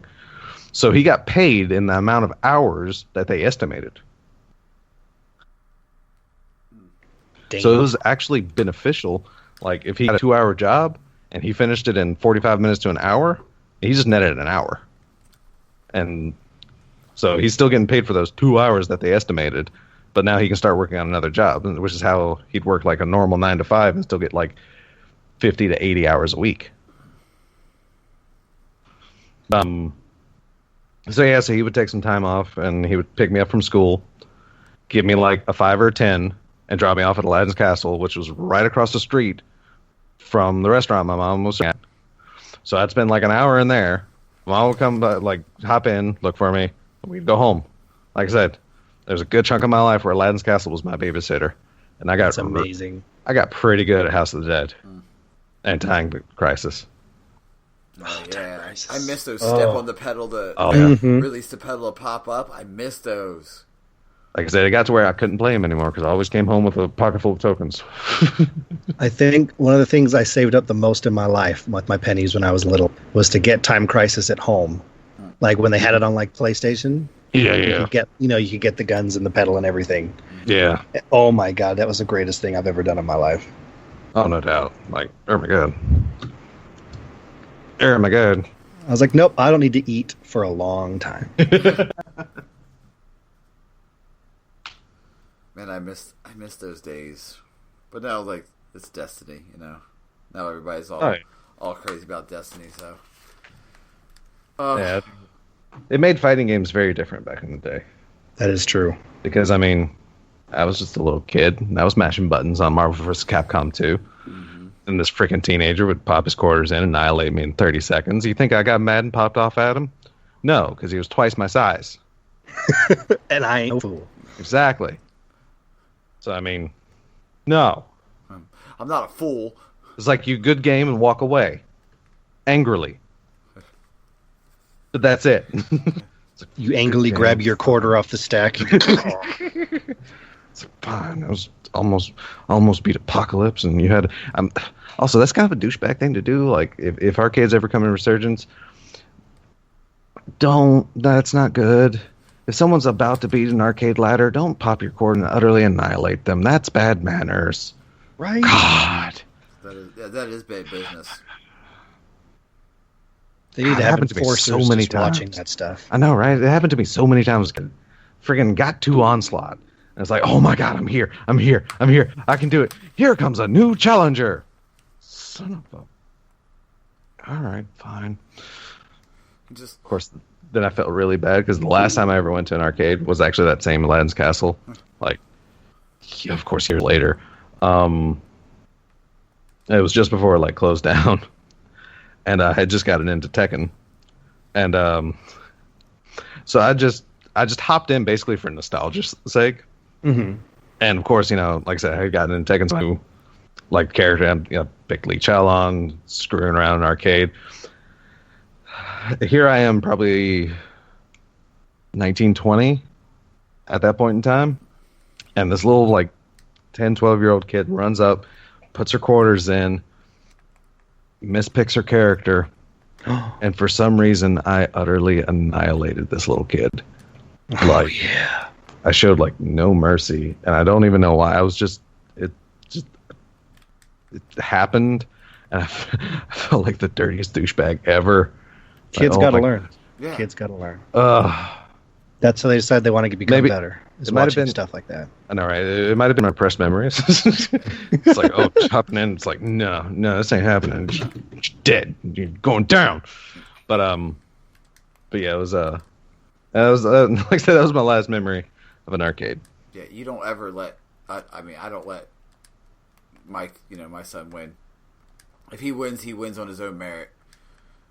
I mean, oh no, I'll let people win, but they know that I let them win. Wow. I mean, I'm the type of person that's like, if I'm gonna let you win, and you look at me, it's like, you're letting me win. It's like, yeah, here's me trying, and then I try. Yeah. Like, okay, you can let me win again. Yeah, I mean, it's kind of manners, especially if there's a huge skill gap. Yeah. But you still let them know it's like, I am the one still in control here.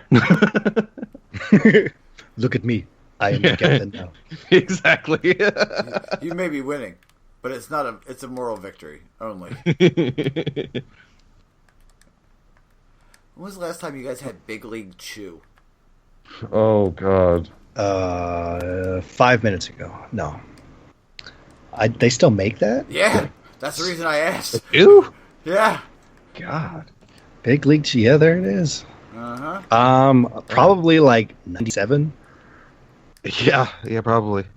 I had it like decades ago. I had it today. I assumed it was recent. Yeah, I just wanted to ask you guys what Big League shoe is, and then now I feel kind of bad about myself. Man, that's actually like when I started working this job. So what, about 4 months ago was the first time I actually tried to whatchamacallit. Oh yes, whatchamacallit. It's just one of yeah. I always enjoyed the name of it because what's not to like about whatchamacallit? The whatchamacallit. But yeah, someone we had like hats that was sent back with like the some of our out of date stuff. Uh-huh. And I'm like, oh, this is actually still in date. You want it? It's like, I've like grew up with whatchamacallit commercials. Yes, they used to have commercials. Yes, I dated myself. Screw you. Get off my lawn. Remember the fan skip? Right. But yeah, so I remember, seeing it. I knew it existed. It was a thing. I just never tried it. And I've got to say, those things are actually really good. They're fantastic. Mm-hmm. Like, super good. Oh my God. They're Brilliant branding. Yeah. I know, right? The whatchamacallit, the thingamajig, that was another one. It reminds me of like, what was that guy? This guy opened a bar called I Don't Care. And that's brilliant. It is. Where do you want to go? I don't care. Okay. All right, cool. Let's go. Done. Nice. I know, right? That is good marketing. Oh God, it's like I think I told our Discord at one point in time. I saw, because we send like to gas stations and like liquor stores and stuff. The best store name I ever saw was Papa's Package. It's like, touche. It's a big bar. I gotta say, Walk and Roll might be my favorite brand. My favorite name for a store. It's a Chinese establishment that specializes in egg rolls. Oh, I like it. Walk and Roll. Yeah. I mean, at least it's accurate. Yeah, it's also delicious, I should say. Really, really good. I mean, but seriously, bonus points for actually being accuracy, for like specializing in egg rolls and like going that. Because I mean, you'd see like some of these like mall like Asian, fast food-esque places, and it's like, oh, walk in the park, and they don't even use walks. And it's like, nah. You're just being racist. Yeah. You're just being racist for being and racist. Because you are the race that you're making fun of doesn't mean it's not racist. It's just socially accepted racism. I just found a wine place called Planet of the Grapes. Makes me happy. That's also a good one. Now you got me just looking up. It's a really good one. Yeah, it's a really the Planet of the Grapes. It's really. It's a good one when you go. Huh. I know. Yeah, that's good. That's actually a good one. Like, oh my God, that's actually. Whew. I was worried there. There was a pause. I was like, oh my God, no one else found that as funny as I did. No, it's hilarious. That's the thing, because it's one of those, like, it's so punny, but I laugh. Do I, like, reveal that side of myself that's actually really funny? Screw it. That's why I brought it up. Yeah.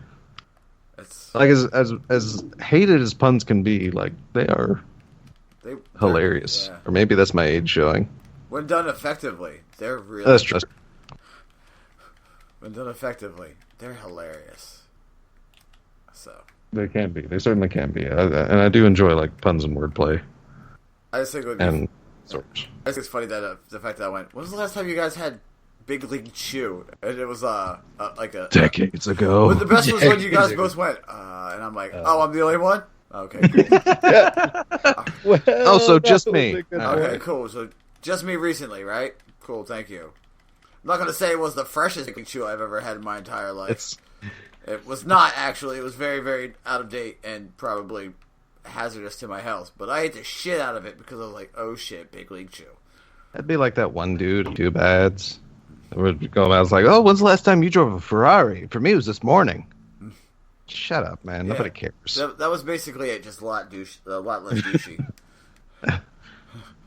Which I don't get. It's becoming a trend now. It's like these get-rich programs, which of course aren't anything new, but now they have to show off the crap they have. And then, well, like, I heard one of them's like, oh, this is just incentive for you. It's like, no, this is you flexing. Yeah. Stop it. The worst one's like 2 years ago, I was hooked on heroin, and now I'm filthy rich. Like, how did that work out? Because I stopped using and started selling. Yeah. Yeah, I know, right? I met a guy named Pablo, last name Escobar, allegedly. I mean, You're right. that was like one joke I was going to say. I was kind of depressed that a hamster in Overwatch has a better name than I do. Well, that hamster is fake, so. I mean, that's true, but at the same time, he technically exists.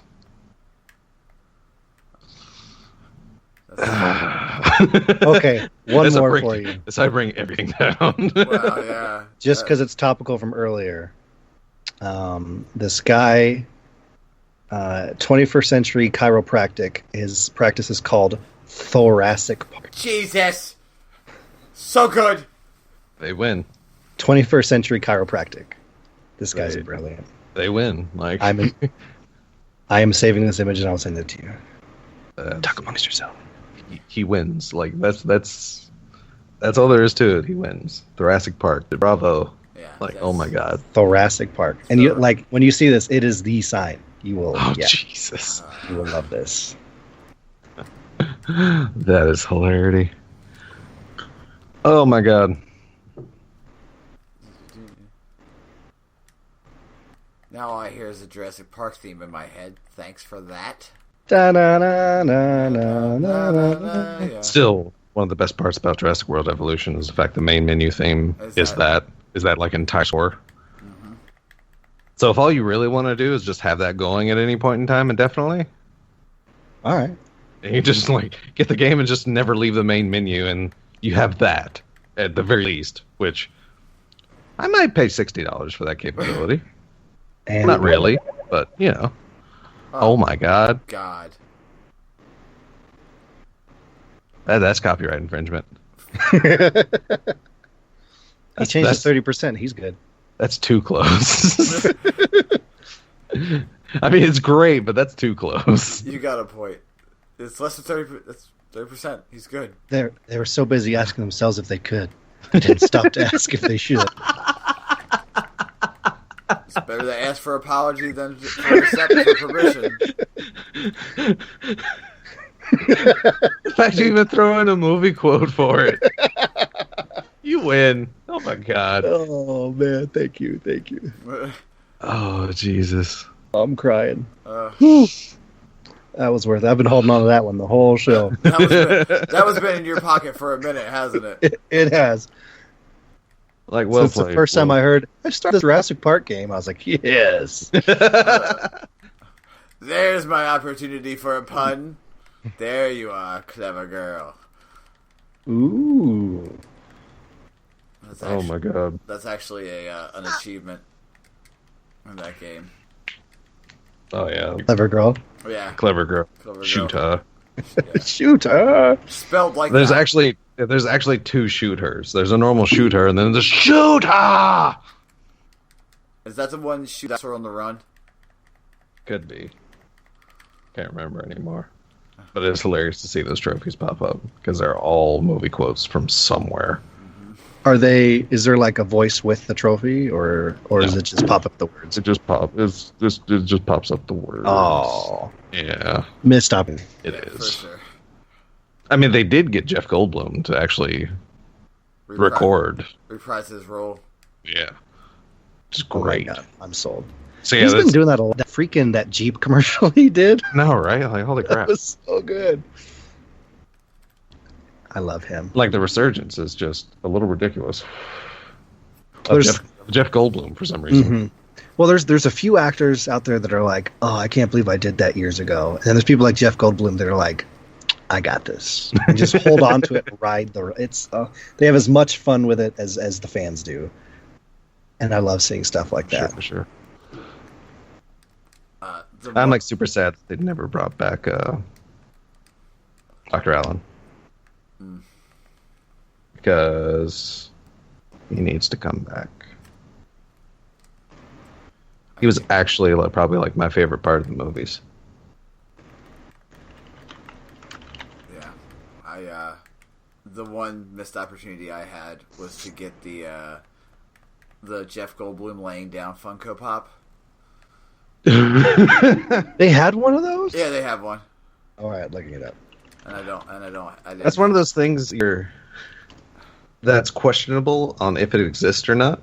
Oh my god! No, I assure you, it exists. No, I mean, when you hear about it, it's there's no way that can actually exist. But then it's like, no, it actually exists. Like they actually made a for Dragon Ball Z. They actually made a high detailed, exact replica sculpture of Yamcha's death pose. Really? It exists. Yamcha death like pose. the Cyberman hand is in the right position and everything. It is an exact Yamcha crater, and it is. It's like called Dead Yamcha. It's, yeah. I mean, it officially licensed merchandise. Everybody. Wow. Because that's pretty much the best thing Yamcha did all through Dragon Ball Z. Was die? Yeah, he died once. That's really it. Hilariously, there's been people that have actually taken counts of how many people that people have killed in Dragon Ball Z. Yamcha's death count is his kill count is at 0 throughout the entirety of Dragon Ball Z. He has conquered no one. Was that death count though? The death count 1. Yeah. He is rocking a negative KD. Everybody. Oh, feels bad. But his KDA is super high. Oh yeah. His KDA is his assists are godlike Through the roof. But never could finish the deal. It was really sad because he spent so much time training with the others, at first, and even Krillin stayed relevant, and was just teetered off, and then he became a Joken Super. Yamcha's actually really good in the games, the fighting games. Oh no, yeah, especially at least early Dragon Ball Fighters, he was almost god tier. I remember playing with him a lot. Yeah. But yeah, especially Budokai and crap like that. Yeah, his Wolfang Fist is really potent to combo into normally in video games. But yeah, hilariously, he's probably the weakest in show. So that's a thing. Still one of my favorite moments of anime. When Krillin said to Goku, I want you to punch me in the face, and Goku was like, you don't want me to do this. So let me see here. Jesus Christ. I have reminders of going back through Burning's deals and just seeing all the crap, and it's like, my God, man, how do you find this crap? You don't have good internet, but you can find really good deals. All right. Topics, we have a few. Thank you, Gorilla. Because pretty much everything we have is from Gorilla Golf. Thank you, Gorilla. That guy is everywhere. Yeah. I actually got to Crucible with him, I think, last month at some point. Nice. And it was insanely fun. Yeah. He's a good dude. His wife.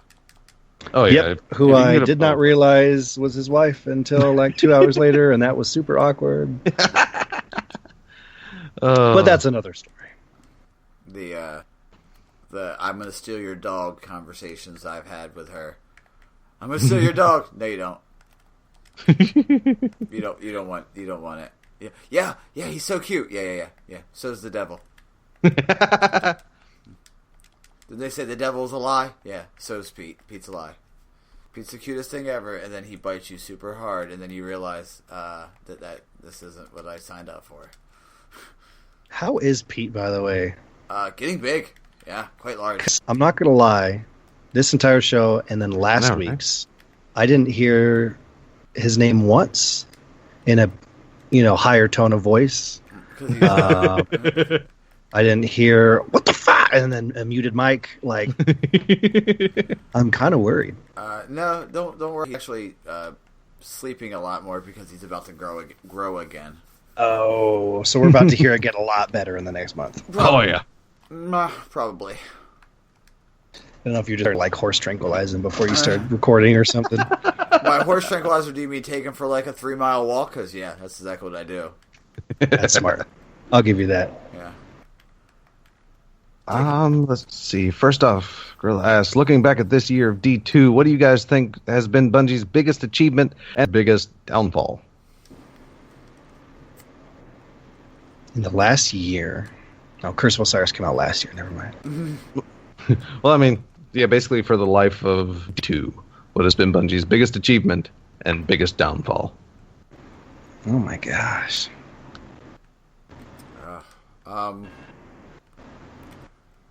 Biggest achievement would be their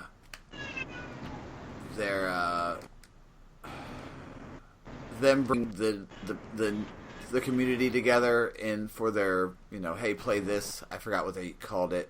The summit. The summit, yeah. Because a lot of those people were like, oh, Destiny's not, they didn't play Destiny for a long, long time, and then they came back and was like, Destiny 2 is in a really good place, and that might be one of their biggest victories because, Yeah, to actually having the naysayers on and like showing them it's like, hey, and then having them actually go, it's like, all right, like may not be like influx of people flocking back to D2 after the summit was ridiculous. Mm-hmm. Yeah. Oh, for sure. The biggest downfall they had, I mean, that Curse of Osiris story was not what I expected. I mean, that's just nitpicky. That killed a lot of people for sure. Yeah. Mm. Yeah. I'd say for me, I think their biggest achievement would be the raid layers. Because both of those have been like extremely positive in the community. Oh, yeah. And people are still eating them up. I mean, Eater of Worlds is still, at least in my Discord too, like I see people asking for groups for that all the time still. Yeah. Yeah, there are ideas for bite-sized raids. And like focusing on bite-sized raids just has gone over beautifully. For me, though, I think the biggest downfall would be when they changed faction rallies, but didn't remove the crates to shoot. So when you have full stacks and you go in there and your friend shoots one while you're standing next to it, and then you die and you lose. Okay, sorry. Completely understandable. Oh God. Sounds like that's happened to somebody, huh? Maybe once or twice. Like the fact that the crates that used to give you tokens are still there and don't do anything and are extraordinarily hazardous to you. I think the only thing they did was actually make them do more damage and explode bigger. Like the radius. I think they purposely did that. I actually dropped into like the first, like the lost sector in the Trostling Cathedral. Uh-huh. And after your first turn, there's that drop off. Like once you get to like the bit of the fighting, but of course I learned it good enough is like because there's like 4 explosive barrels in the first room. You shoot at those, then clean up everything else. But like I said, then you turn to the left and there's this drop off. Well, at the bottom of the drop off was one of the faction explosive thingies. So thinking I'm safe, I shoot at it. Oh no! I was not safe. I was wrong. I was very wrong. He wasn't ready. No, he was not. I have to say, their biggest success, I would have to say, without like copying anything, it's probably just the turnaround they've had, like setting things right. Mm-hmm. Like, post D2 launch, like certain things that maybe weren't there, but they've really like recovered like pretty well, to be honest, like from what some would consider the travesty of the D2 launch. I would have to say their biggest downfall is definitely their expansion storytelling. So I don't care if I'm copying there because that was just lackluster. That was It's not copying if it's right. I mean, it's you go from, because I mean the D2 campaign was just full compared to, of course, D1, but then like Curse of Osiris, the Warmind's a little better, But you get the whole D1 thing again. It's like, oh, go kill this guy. For reasons. Ooh. He's going to do things that's ambiguous, but it's against us, so stop him. And that's what we get. And it's like... Pay no attention to the man behind the door that Rasputin has locked, allegedly. And it's like that's the only, that's what I gotta say about them. The fact that they backpedaled to the really non-existent, like overt storytelling, which, like I said, I thought worked great for the D2 vanilla campaign. Because I mean, we knew who Gull was, we knew why he was there, and like his motives, and like we knew about him. Mm-hmm. And then we go. I mean, Panoptes, great freaking looking boss. Panoptes. I know, right? I've come to bargain. I think that every time. It's so good. And then I hear it over and over again for an hour and 45 minutes. I'd listen to that. Oh god. But yeah, like I said, I don't know why, but that's what pops in my head. It's like, Panoptes, I've come to bargain. It's like, why? Anyway, what are you doing? What is this? And then, I mean, yeah, it's really cool. We got to see a worm. Awesome. Would have been nice, at least in a raid layer. I mean, I'm not super nitpicking because, yeah, it was simple as a strike boss. Like, of course, they were big names, but I'll be more disappointed if we don't get something bigger concerning them. Oh, for sure. Are you guys Gears of War fans? I have not. Never Did you played. ever play Gears? Oh, okay, never mind. You won't get the joke. Feels bad. We can pretend to be, so you can still tell the joke, and we can pretend to get Okay, it. so in Gears of War 2, the Locusts are like destroying entire settlements of humans. And so as the game progresses, you discover that they have this giant underground, and you're going through the tunnels that it makes. And Dom, who's the main, like, I'm muscular and I got this gruff voice, right? So he screams to Dom, who's his sidekick, when he finds it. He's like, Dom, they're sinking cities with a giant worm, all like way over the top. Mm-hmm. And so when I'm playing through Warmind and you get to the tunnels and you realize you're walking through them made by the worm, I had to shout that out and ruined it for everyone in my party playing with me, and I'm sorry for that, guys. It was so fitting. It is. But yeah, I regret telling that story now.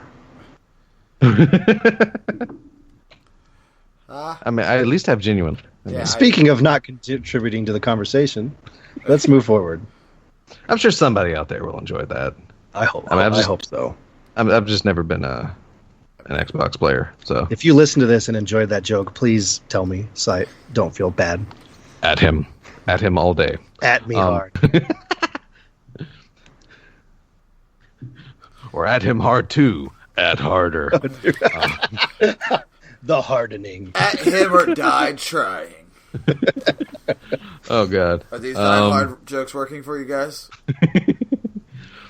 Oh god. All right. So GG once again. So Future War Cult has finally won a faction rally, but we all really lost because the grind is brutal. What would you change besides additional tokens? I just want to be able to play it and not feel like I need days to recur. That's about right. While I do agree with that, I'm still kind of in this phase that I kind of like the fact that Destiny has something again. For a short time does requires, like, I really want this. I really need this. I need to play Destiny right now. Yeah. It's like, yeah, it sucks, because like I said, I'm still in that boat. It's like, I don't want to play this. I don't want to grind this. But, you know, I've still hit 50 in both Future War Cult and Dead Orbit. And finished those masterworks. God, what a stud. Yeah. Cheated the entire way for the masterworks. Not really cheated, but you know, I went the low road on getting those, because after finding out Sunshot was 1,000 kills with the explosion, it's like, yep, I need to search on Reddit and find out the cheese. This needs to happen. So yes, I mean, I'm right there with you, but at the same time, I kind of like the fact that even though Destiny 2 in general is, you know, kind of casual, you can kind of choose to play and not. But I do like the fact that, hey, there's this 1 week. You really want to play this 1 week. Oh, yeah. Well, it was something Real-Time Sloth had brought up on DDU, and then we were tweeting back and forth a little bit this last week, was the idea that if they the factions itself was there all the time, and it worked kind of how it used to before this season, where you just kind of, you could do a public event for a couple tokens here or there, so you could still progress if you wanted to, but at a much slower pace. And then when Faction Rally came with, the buff and you could see it and get more tokens and everything, I think people would be cooler with how Faction Rallies is now if it was something less all the time. So it was like a quadruple week of Faction Rally. Yeah, I definitely see what you're saying. Also, I did like one. I heard it on a podcast. I don't know which one it was. I can't remember. I apologize. But someone made the mention of having daily competitions, Faction Rallies. Ooh. So if your faction came on top that day, you got bonus tokens, or maybe bonus packages or whatever. Yeah. That is interesting. I did really like that idea. And then there's always the generic, give us, 3v3v3 or whatever in Crucible for I know, I each keep faction. hearing that. It's I'd play it, but I like having a PvE event and a separate PvP. See, that's what I'm saying, because a lot of people, I'm almost willing to bet a lot of these people are also in D1. It's oh, why don't we have a PvE event? And now they want to take the one PvE event and turn it into a PvP event. Really?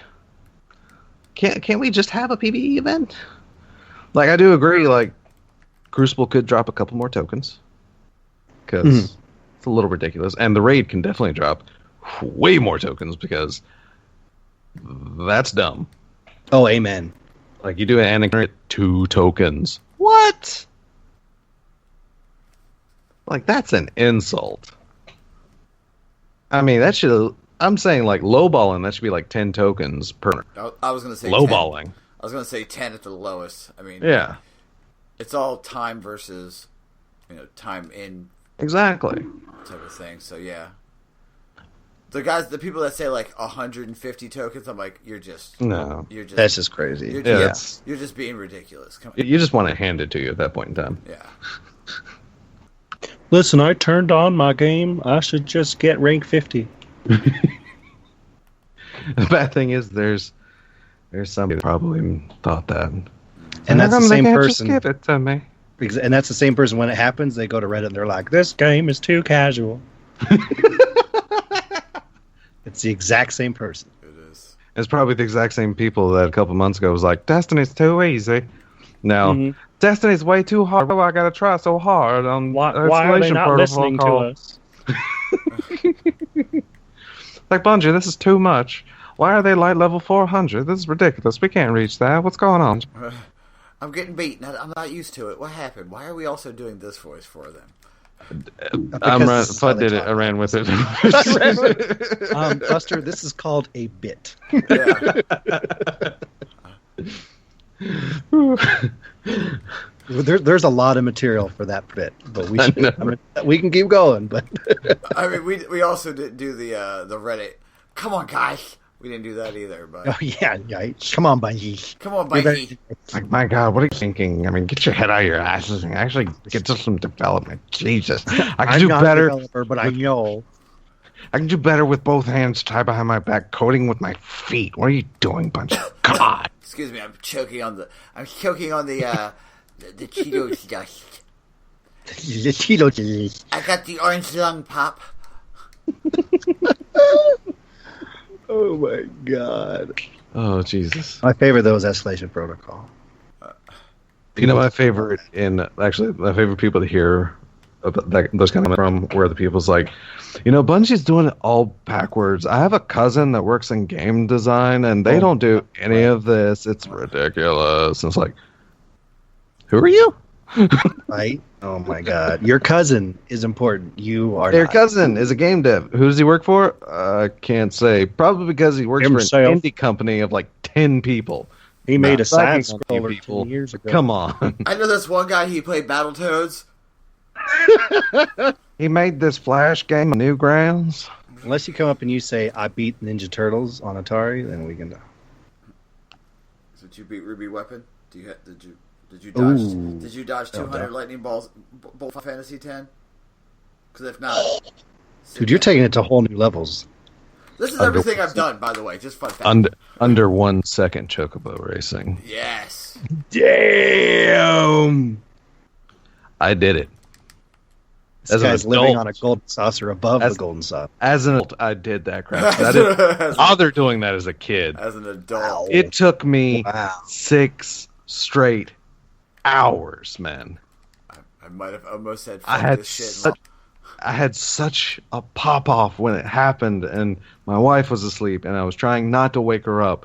But I, tossed the controller. Headphones were, tossed off me, and I just threw up my hands oh, my God!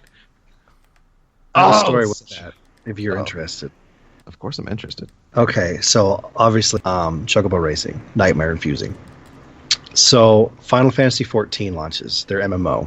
Oh, God. I'm not thinking about it. So you get a Chocobo. When you ride it, the theme plays. The first time I mount up and the theme plays, I literally, flip out. I was like, oh, God, what is this? Why? No! Bad memories just came and flashed out of nowhere. It was... You were triggered? I was triggered, man. It was bad. Don't you do that to me. Sorry. No, I like it now. But when you're not expecting it, and you're like, ah! Yeah, when it comes to Final Fantasy tunes, I've got them. Because... Oh,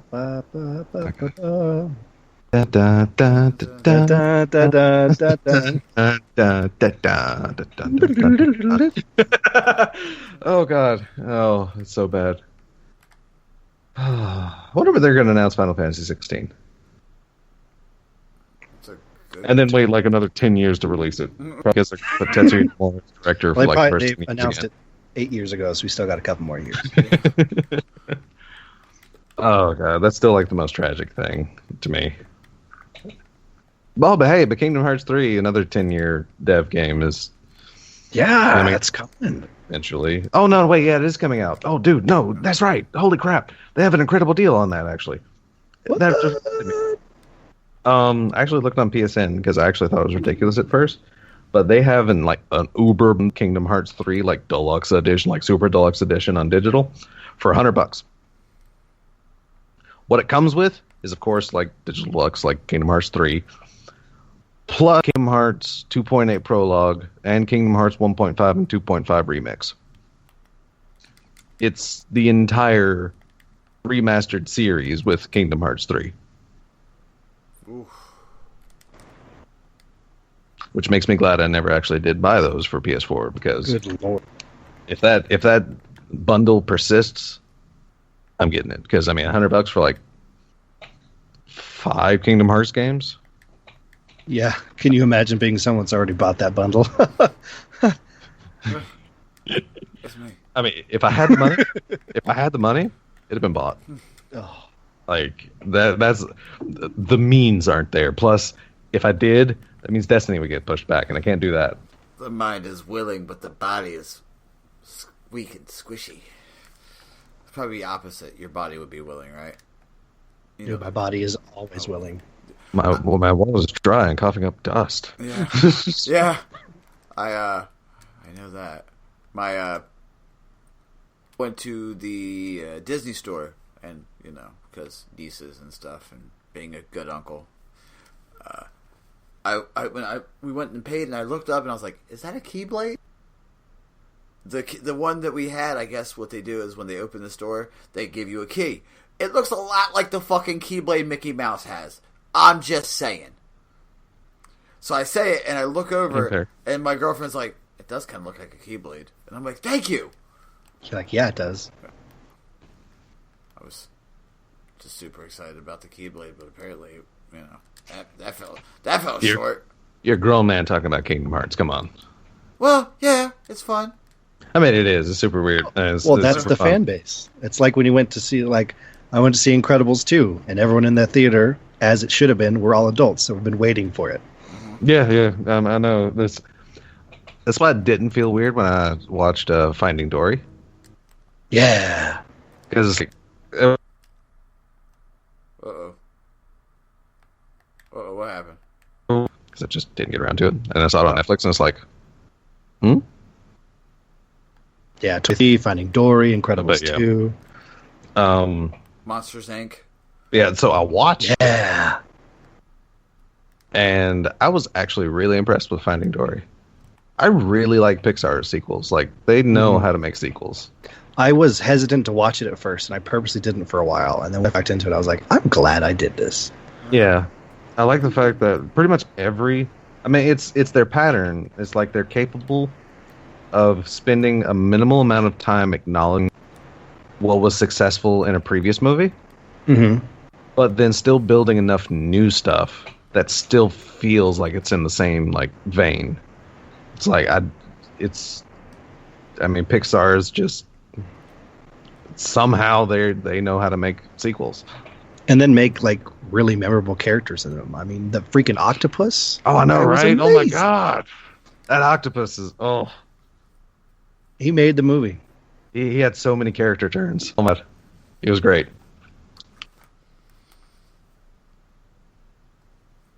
And then everything like just integrating into like the original. I mean, they're just like solid continuations, but like I said, they're their own thing.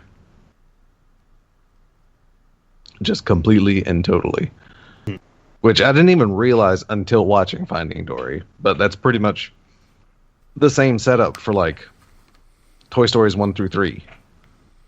It's like, sure, in Toy Story 3, you still see for at least a little bit one of the little green guys talking about the claw, but it's not as big of a moment. But they still acknowledge the fact it's like, yeah, that was popular. So here's this for you.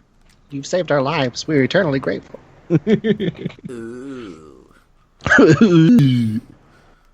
little green guys are the minions before the minions. Oh yeah, amen. Sure. That's why the minions exist. Oh yeah. Oh yeah. I can definitely agree with that. Also, the Minion movie. I don't know if you saw that. I have not seen it. It's actually really good. Okay, I might actually. It's worth your time. It's really good.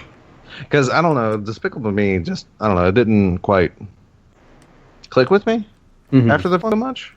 The first one was great. I loved it. It was adorable. Yeah. Oh, phenomenal. But yeah. I think I watched the second one and it's kind of like, But yeah.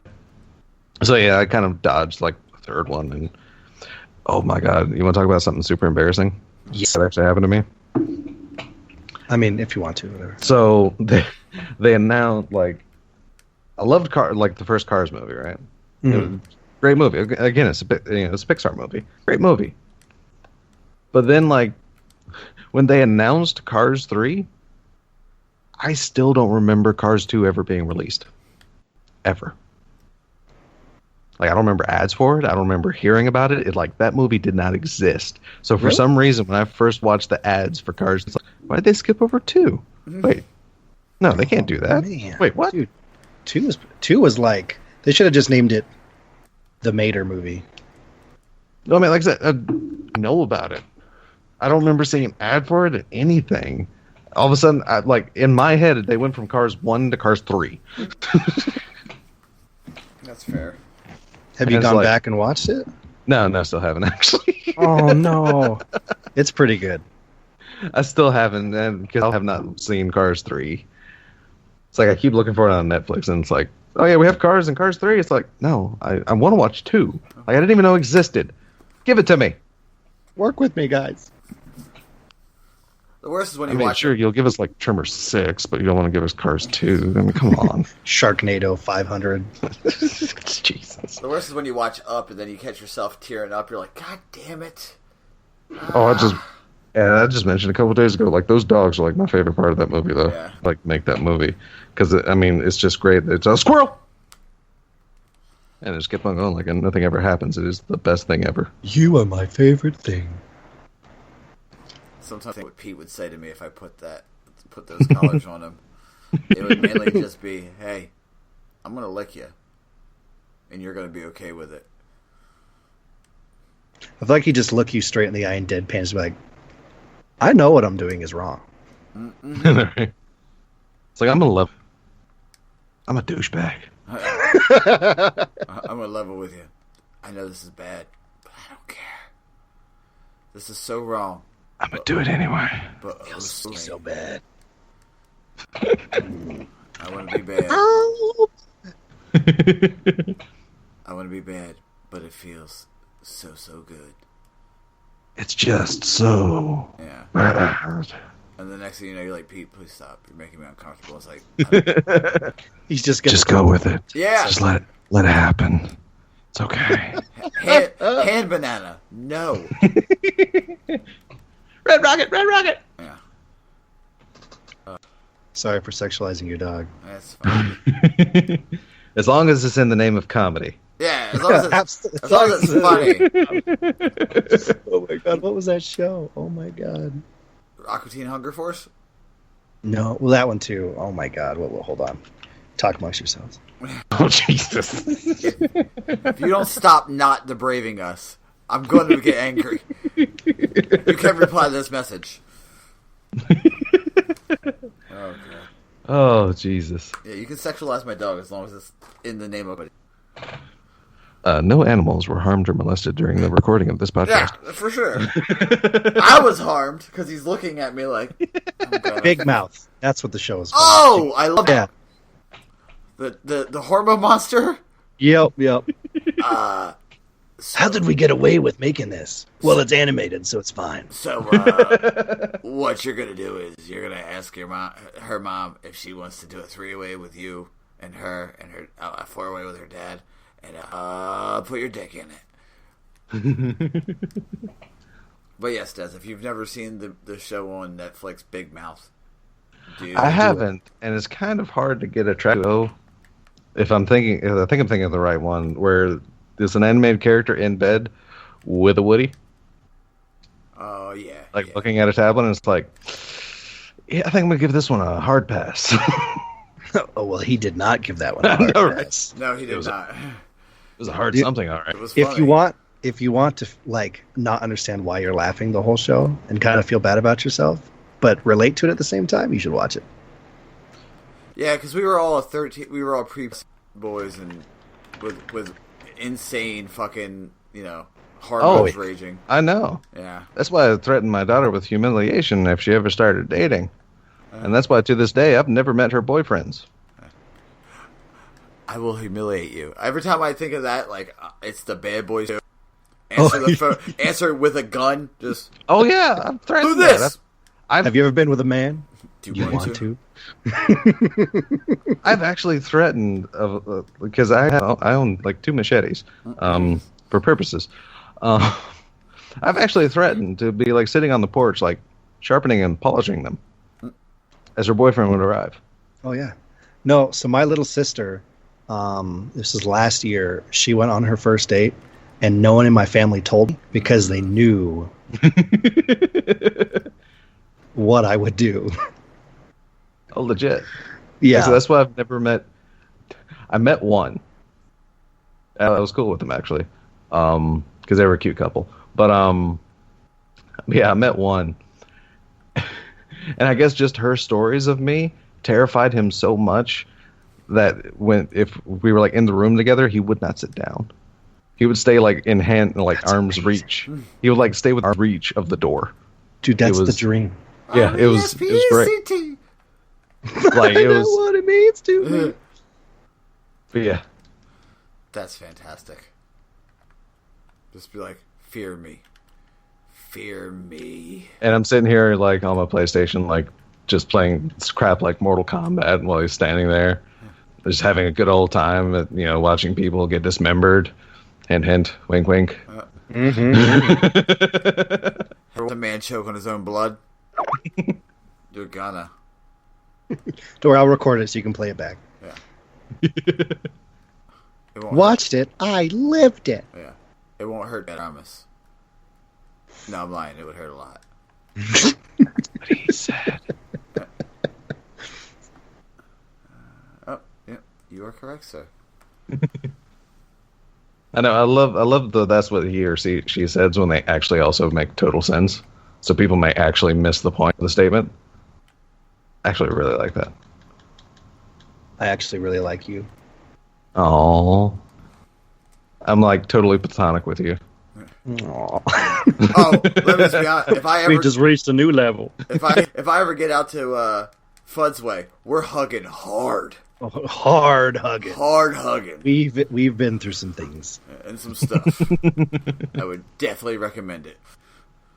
Also, I did recently discover a bomb mac and cheese place in the mountains. I heard. So when you come out, eventually, while we're hugging, we're going to be feeding each other mac and cheese.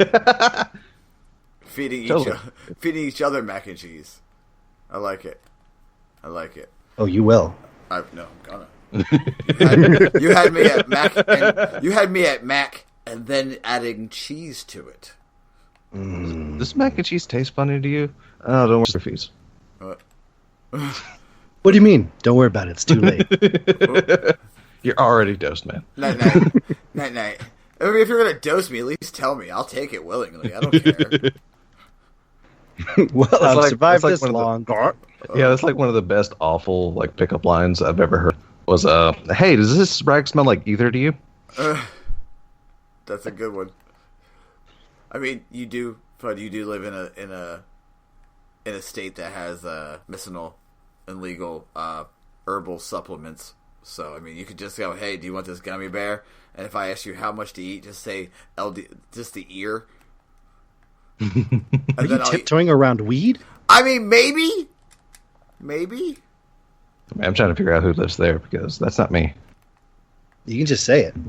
It's legal here. It's fine. Yeah, that is you. That says like, I wish. Yeah, I do too. I'm not gonna lie. I wouldn't even tiptoe around it either. Like, having a daughter, I've always, or just child in general, I've always like been very upfront with every dumb thing I've ever done in my past.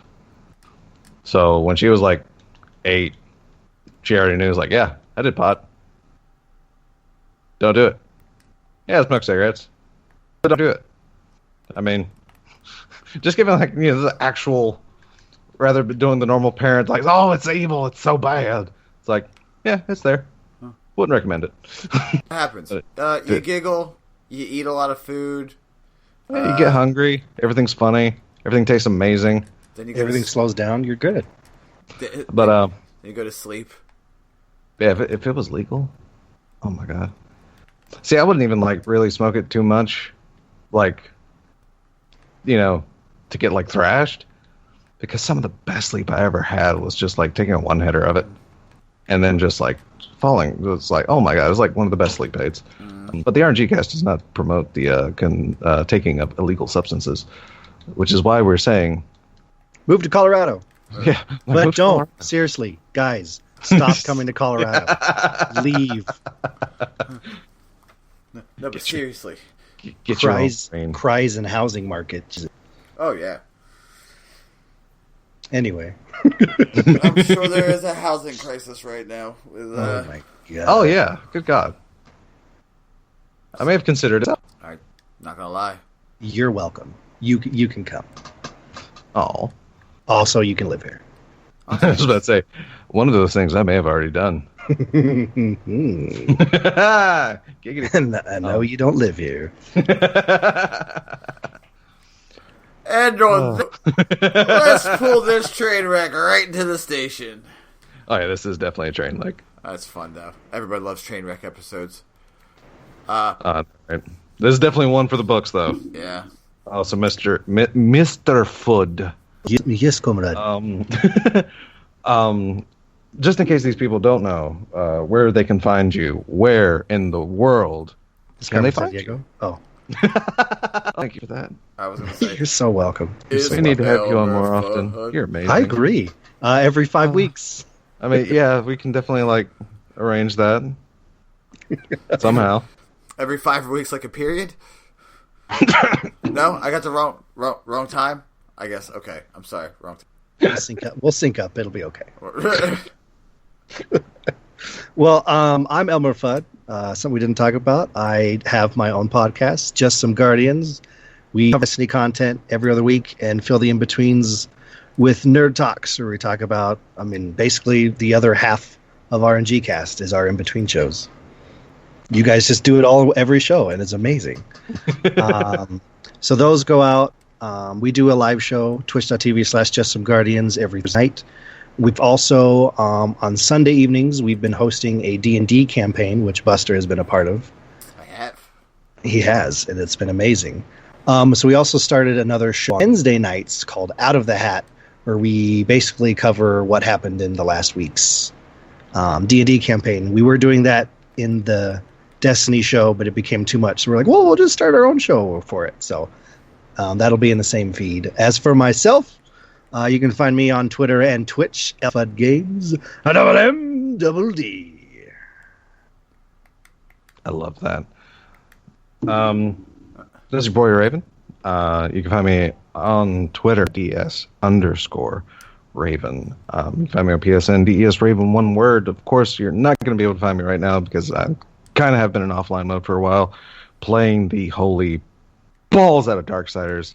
I'm hoping to be done in another 10 hours. But I don't know, because Darksiders 2 is actually... Yeah.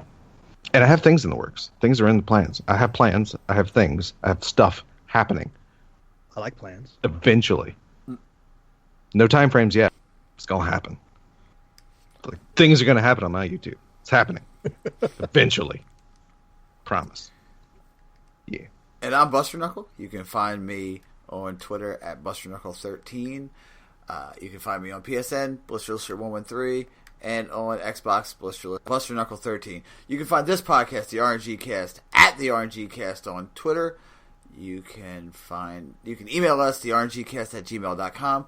We have a Patreon, patreon.com/the RNG Cast. Des and I need to maybe get Fudd one of these days to watch a shitty movie with us and talk shit, because it was super fun. Down. Let's do it. Oh, it's going down like a basement. That being said, I don't remember what 110? Des? 110?